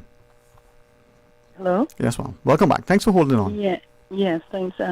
Okay, I just want to pick up where you were talking about Mr. Manderson. For me personally, I think it's a flip where I think it would be more of a conflict of interest if the ministers, if I understood your points correctly, if they were to come on giving certain information. For example, for Mr. Manderson, I think it is more feasible that someone like him would come on. He's a trained attorney, and he knows how to articulate himself quite well. There was a media source that used to just randomly call him, and he would pick up and he would, easily give the required information. And I think it would be good for more transparency if someone like him or a representative from his office or the offices would come on periodically and give the public certain information. That way, say for example, his office may not have necessarily been bombarded, with an overflux of questions. I hear your reasoning. Yeah. So that's just my thought. And I want to say the question now, I heard you saying, he said his office was, had a lot of calls. Inundated was the word he used. Yeah, inundated, yes. The question would be, who are these people that are trying to reach back to our shores? Do they have Caymanian connections? How deep are those connections? And so forth. What were they deported for? Yeah. But I mean, okay, go ahead. Yeah. I just want to pick up and challenge you. Yeah, that's just my reasoning in a manner of speaking. Fair enough. I know one family. I've known them since I was a child. The mother's Caymanian. I think there's four children. They're all adults now. And there's one person who was convicted of drugs, and he was very, very well known and liked in the islands. And he was deported, born in America, and he was deported for a long, long time, for years. He could not get back home, and he finally was able to get back home for this. I think it was last year. Unfortunately, the district that he stays in, he's had a clean record for over, I think, like 30-something years, if I remember correctly, and it was drug convictions. But he's maintained his Caymanian connections, his ties to the Cayman Islands, and he hasn't gotten in any similar offenses or trouble since that for an extended duration of time. And he unfortunately he wanted to vote in this election. He was qualified, as I understand, but he did not. The MP for that area did not contact the family, and that's another thing I wanted to talk about. But I just use as an example to say when we're evaluating these kinds of situations, I'm sure, that Deputy Governor's office has all that covered. Well, let me just pick up the last point, following that accounting principle, last in, first out, right? Right. Not speaking to that individual or any specific case, just generally, but also speaking that people may maliciously misconstrue, may misunderstand because they're not attentive, may, not hear because they got preconceived notions. That aside. Right. So just unite chatting and whoever wants to listen. When we talk about deporting someone from a country, we're not deporting that country's citizens, right? We're deporting people who are in the country, and whatever reason that the country decides that person is eligible to be deported based on whichever. That's what we're talking about, right? Right. Yes. Now, generally, again, we talk about Cayman connections. What are those connections? Because if you're not a citizen of the country, is it because you got a baby here, you got a girlfriend here, you were here for a long time, you feel you have to stay? I don't know any of that would preclude you from getting back in, or that should necessarily justify you having a quote-unquote right to come back in after you've been deported. What say you? Like I said, I think, a lot of factors could be considered, connections, the period of what we like to call spent convictions period. But this is not a spent conviction. You're not being convicted of something, and as a citizen, a country has said to you, you're persona non grata. We don't want you. You have been deported, right? Right. That shouldn't happen in a vacuum nor lightly. But you have 30-something years of not getting in trouble, right? Where? One. Where? In another country? In a jurisdiction. Well, in a jurisdiction because they've been able to travel back here. We're just using this as an example. And you have generational family here on your mother's side. You've conducted yourself, and again, like I was saying earlier, there's so many different factors. Right. That could so that's what I'm saying. If your connection is, if you're a citizen or eligible or whichever, but there needs to be, and I'm deliberately interjecting and because I have a perception of your intellect and your willingness to engage, right? No problem. But deporting someone shouldn't be something that happens, frivolously, happens at the spur of the moment, happens because of emotion, right? There needs to be an established process that hopefully, when ventilated, when, sort of reviewed by the courts, if that's where it ends up, or should, it's done properly. But once you're gone, boy, the chance to get back in, Now, again, discussions that we are unwilling to have in any arena. Your second point about, Mr. Mann is saying, I want to speak to the office, not just the person, because I agree with you. He's intelligent, eloquent. You've watched his comfort with speaking to the media like many of us. Over time, with that training, that practice, that experience, you get a little more comfortable, right? But whether it's the office of the deputy governor, or whether it's the office of a chief officer or permanent secretary, as they were, a director, or some department head, or any other civil servant, where do we draw the line as to who, as a public servant, should be in the media facing the questions from the public? I disagree with you. I think that needs to be the elected politicians, because they're the ones that are supposedly making the policy, and the civil servants ensuring that the technical expertise helping to bring about that policy, get it implemented, get it done, guiding and ensuring that it's done cost effectively, timely, and the like. Right? If you put a civil servant in front of the media having to face questions, are you not politicizing that civil servant and that office? Well, Dwayne, we can agree to disagree. I respect your views and likewise. See where you're coming from. Worldwide, we have persons coming from government departments being interviewed on on all different types of platforms. I know Jamaica it's been done. I don't know about Canada. The U.S. it happens all the time. The U.K. You know, Right. And I can't surmise. I just use Mr. Manderson as an example because I know Right. he's a deputy governor and he's very knowledgeable and he knows his stuff. And so I just think that the members for Parliament they make the laws, but they don't, and I'm going to use the word loosely, enforce them. So that's not to say that they can't be the ones to come on and talk about it, but I was just sharing my view to say, Right. I hear you. You know, I think I hear you. Mr. Madison or whoever else, but I wanted to talk about something else quick time because I know. Okay, I want you to, but I just want to clarify. It isn't that I disagree or disrespect what you're saying, or that I deny that this happens in other jurisdictions. The question again is, when those people, and in the Cayman context in particular, living under the Westminster model, if a civil servant comes in the fore, I'm of the view that that civil servant should be speaking from, a perspective that represents and reflects the public policy as formulated by the elected politician. Right. Unless this says, okay, I'm in a private forum, this is my personal opinion, but that cannot be how do I put it nicely? It can be contrary to what the elected political directorate of the day is trying to dictate, right? Right. And it's not to deny personal opinions or a person a platform to speak privately or personally, but I don't believe that you serve the interests of the government or the country if appointed civil servants are speaking out of sync with the elected political directorate. And but just to come on and say this is the information, this is the policy. that's different. No, that's different. Fact finding, yeah, well, that's what I'm they're disseminating. But when they got to face questions, if they come out and say today the government has announced that we're going to build a building,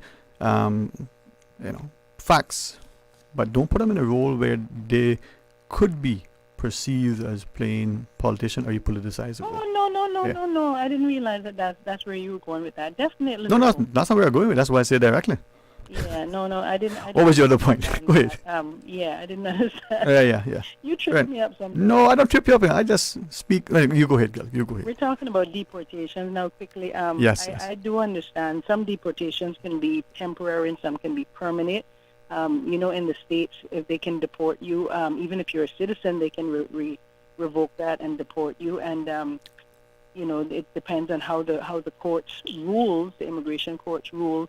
You could be readmitted back after a period of time. And I just want to say quickly here in the criminal records convictions law, this needs modernizing. I'll just say that I've been advocating for that to be modernizing. Okay. But under Schedule 2, offenses of records which cannot be expunged, they give the charges that cannot be expunged. And I think not every single case that goes before the court of every offense for someone who is not a Caymanian should face deportation. I don't believe that should be. No, that wasn't what was said. I don't think you said it, neither did I. But no. My opinion. My question to you, and I do recognize for the final break: can a deportation be temporary? I think once you get to a space where a country deports you, they're not temporary. You can. I don't know if it can be done here in Cayman, but I know some places that do order deportations for a certain period of time, depending on Is it deportation, or is there a different terminology that they use to distinguish? I mean, if a country goes to the trouble to deport you, that must be they don't want you back. Yeah, but maybe they only don't want you back for a certain time. It depends on the crime. Yeah, I can't speak to the practices over in the U.S. in any way, and I'm not gonna draw no inferences, but I'll tell you this much: if I sign a deportation order as premier, governor, deputy governor, chief justice, or just in my own vein, notice you're not come back. Coming back from that. That's how that go, baby. All right. Yeah. Okay. All right. I wanted to read those few little charges. Thank you. We can. I was just treason, murder, manslaughter, offenses against morality, offenses against the person. That's a bit longer.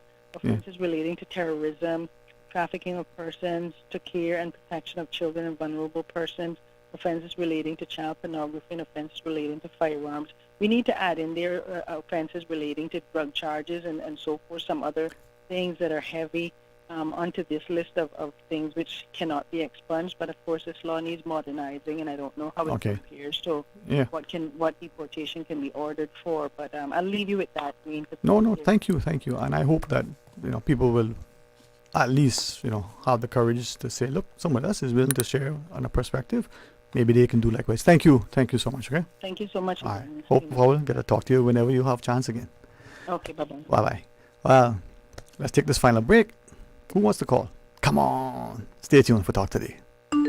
Did you know ordering your favorite sandwich from Subway just got easier? Yeah, picture this. No more waiting in line. No more fussing with cash. Just a delicious taste of Subway at your fingertips. With our new app, ordering your go-to sub is as easy as a few taps on your phone. Plus, receive exclusive deals and earn loyalty points with every purchase made on the app. Download the new Subway app today and get ready to ditch the lines and drive straight into your flavor. Visit the App Store or Google Play Store on your mobile phone and search for Subway Cayman Islands. Subway. Eat fresh. It's me again, that old girl, traveling everywhere with Cayman Airways. This time, I go in direct to Tampa because Tampa airfares are on sale. It's been a long time and I seen Cousin Sally up in Tampa or Uncle Joe in Orlando, but I'm not sitting in the Orlando airport traffic, no sir. If you go in Orlando, Cayman Airways via Tampa, still the best way to go. You can even book a car rental through them, And I know one thing, I'm racking up all the Sir Turtle rewards miles I can get for even more trips this year. For travel now through April 15th, call 949-2311 or visit CaymanAirways.com to catch your Tampa seats on sale now through January 27th. Now, more than ever, supporting your immune system is crucial to helping your body fight off illnesses like the common cold, the flu, and COVID-19. At ValueMed Pharmacy on Walkers Road and in Buttontown, we carry all the essential vitamins and minerals to help support your immune system and improve your overall health. Some of our top immunity support picks are vitamin C, vitamin D, zinc, elderberry, and quercetin, or the popular 7-in-1 immunity support. Our pharmacists are always on hand to help guide you and answer any questions. Visit ValueMed Pharmacy on Walkers Road or Buttontown. Live happy, live healthy with ValueMed Pharmacy. Radio Cayman's Talk Today.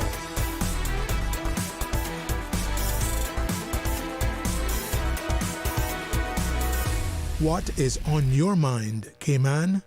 Hey, welcome back. Thank you for joining us. It's open line, I think. Possibly 2 final calls, but let's go to the WhatsApp first and then the regular line. Welcome, thanks for sharing. Hello, afternoon, Sterling. Rambo speaking. Hey, Rambo, how are you, man?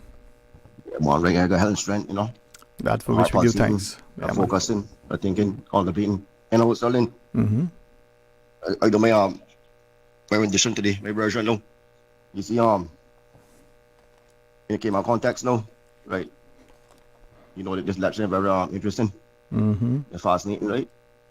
And decades ago, there was an amendment that women can have the privilege to vote, the right to vote, which is great, I call them democracy, right?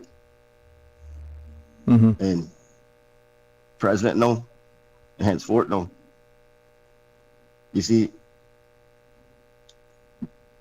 it came out that context. Whoever the new administration is, new admin is, they need to, long term. We cannot defer from present and current, long term, decades. That's the point of view and aspect of it. So, it is subsidized finance support for revenue gain and subsistence of elements, supporting whatever resources or legacy, etc. circumstances. Okay, and Trump inauguration yesterday, right? And that's his introduction in the Oval Office again, and you see it now. His AI, artificial intelligence, right? That's his investment push, open AI. Okay, in China now, commerce, right? They have advantage of diffusion capability in digital transformation. And you're aware now, we in virtual reality, right? People can feel present in environment created by computer or whatever technology, right? So and the Ukraine thing now, will gradually resolve, right? So sort of we gradually. Gradually. So, okay. All right, yeah, and Obama now, right? Obama, right? Chief of staff, they were in Jamaica a couple of years ago, and you in Jamaica have the ambassador, they right there, right? Mm-hmm. And they did at that time he did it. The prime minister at the time. Mm-hmm. Then when Trump go back in now, him and Mike Pence, they went to Jamaica and called the shots. He chief of staff. Mm-hmm. You know what I'm saying? So, you know what Trump is? You know he's a redder. You know, he want to purchase Greenland when he was in last time. You know? Mm-hmm. So that's how he did. So, and Jimmy Carter came in before he died a couple years ago on his retirement. So the whole conversation I'm selling, this whole context, this part is hemisphere, westernization hemisphere. Sometimes we came on now, we need to think beyond the horizon. Yeah. Yeah, man. You know, they have several candidates that running, right? They better know what they're doing. I keep myself like a broken record. They better know what you're doing. From A, B, and C. What my dad say when you're driving, go where you're looking and look where you're going. Yeah, man. Rambo, thanks, man. All right. At 2 o'clock, and look at every 12 seconds, you look at the ring mirror. So respect her. More time. More time. And I think we take the final call, I believe. Hey, welcome. Thanks for sharing.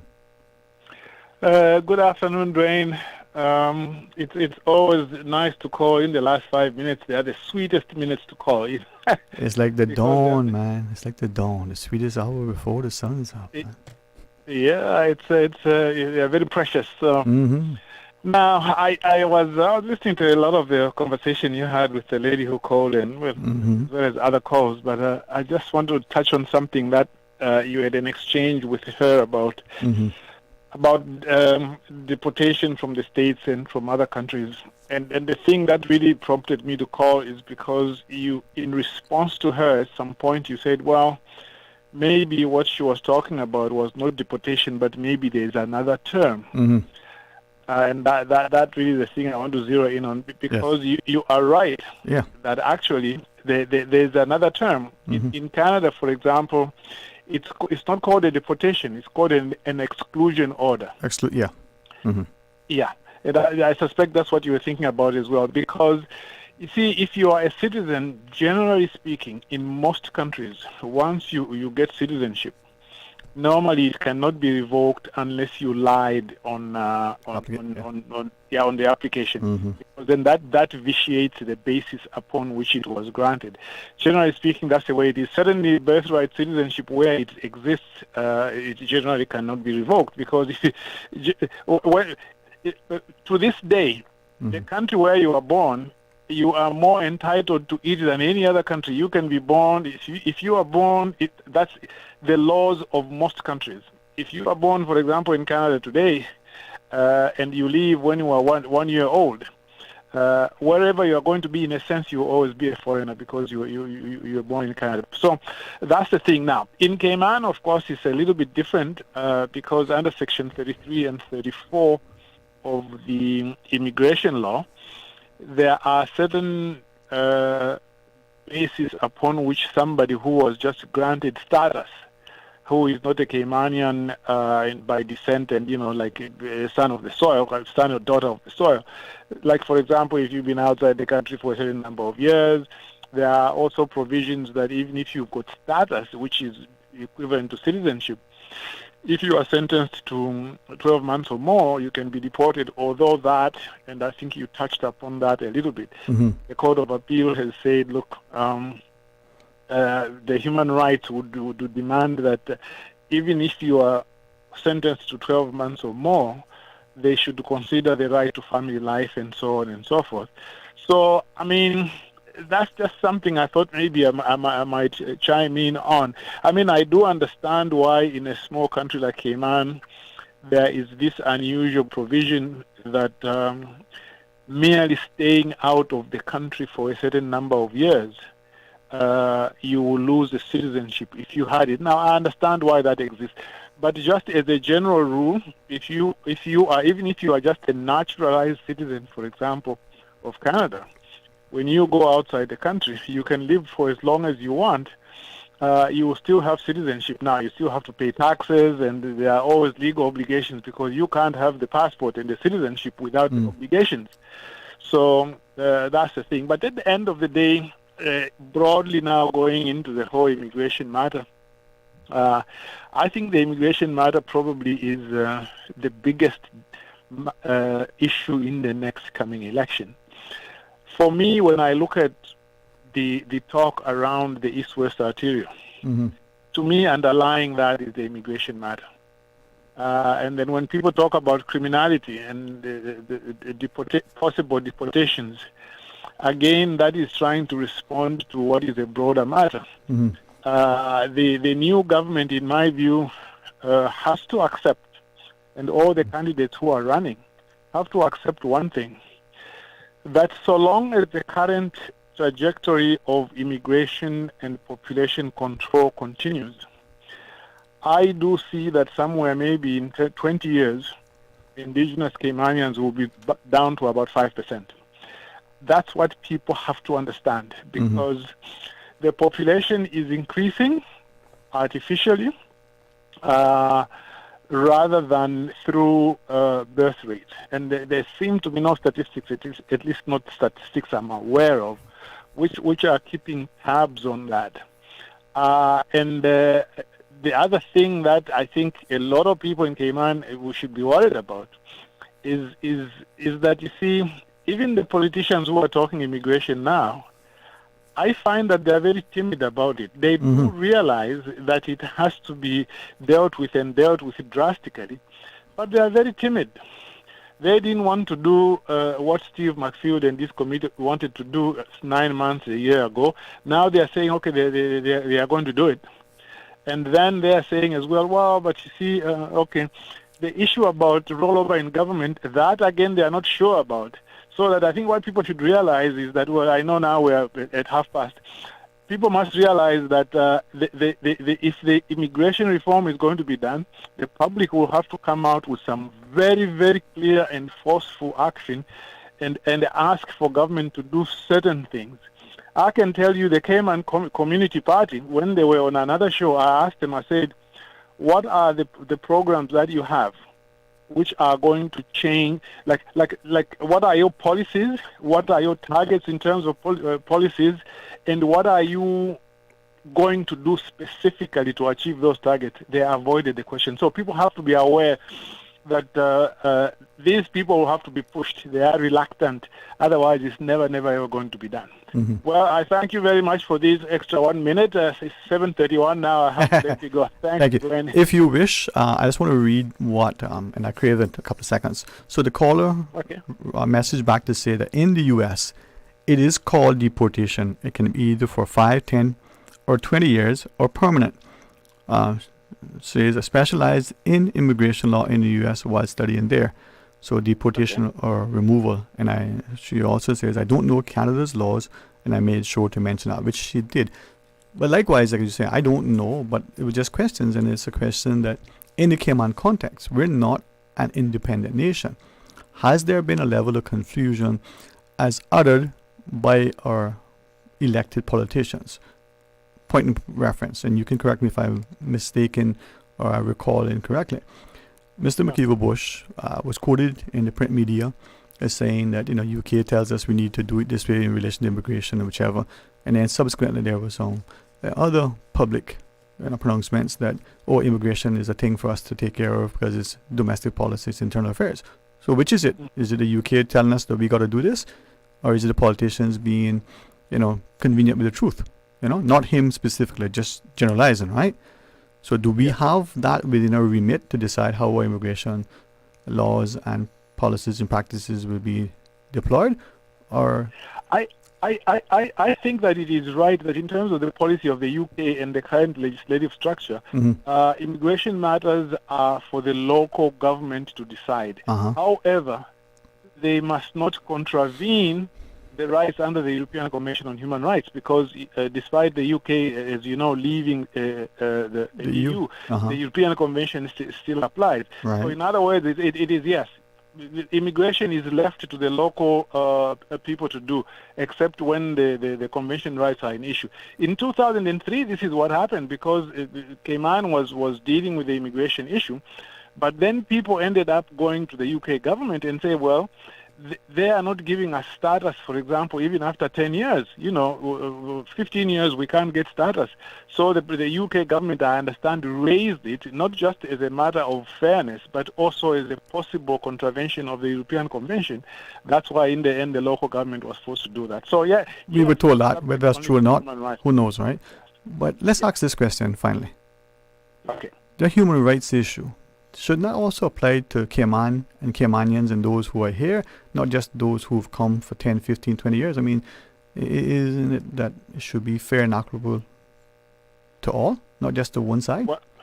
Well, you know, that's the big Armageddon question, because how do you keep saying that people who are coming in have got rights while the indigenous people are dwindling down to, heading, in my view, to about 5%? How can you do that? Because even this same European Convention on Human Rights they are talking about, and the United Nations Conventions they are talking about, they also talk about the rights of indigenous people. Yeah. But but you see, unfortunately, they only talk about them once they have really pushed you into a corner, the way they did in the United States, the way they did in Canada. When they push you in the corner, now they recognize you that, okay, now your indigenous rights apply to you. No, they apply to even cases like in the Cayman Islands. They should look at that, and in my view, I've talked about this a number of times with my Caymanian friends. The government have just not been strong enough to be able to go back to the UK to say, yes, some of the things you are applying in the UK, where in a country of 60 million, you say that you want to reduce immigration to 100,000, which is almost less than 1%. You are saying, but yet you are telling us, where we are in a minority in our country, you are telling us that we should allow in more people.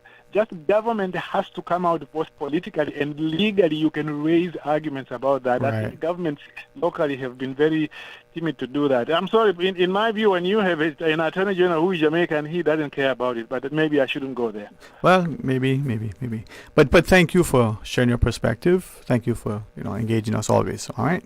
Thank you. Cheers. Bye-bye. All right. Have a wonderful afternoon. And to our listeners, for what it's worth, the majority of the people who express concerns about the population, the size, the composition, the pace of our construction, the safety, security, and stability from economically, socially, and politically, are primarily, again, as relayed to me, are people who are in their views, right? Not generational, but they're Caymanian at heart. I see that not just because of the paper or the legalities that determine who they are, but also their ethos, their similar love and respect and demonstrated, practices in this country.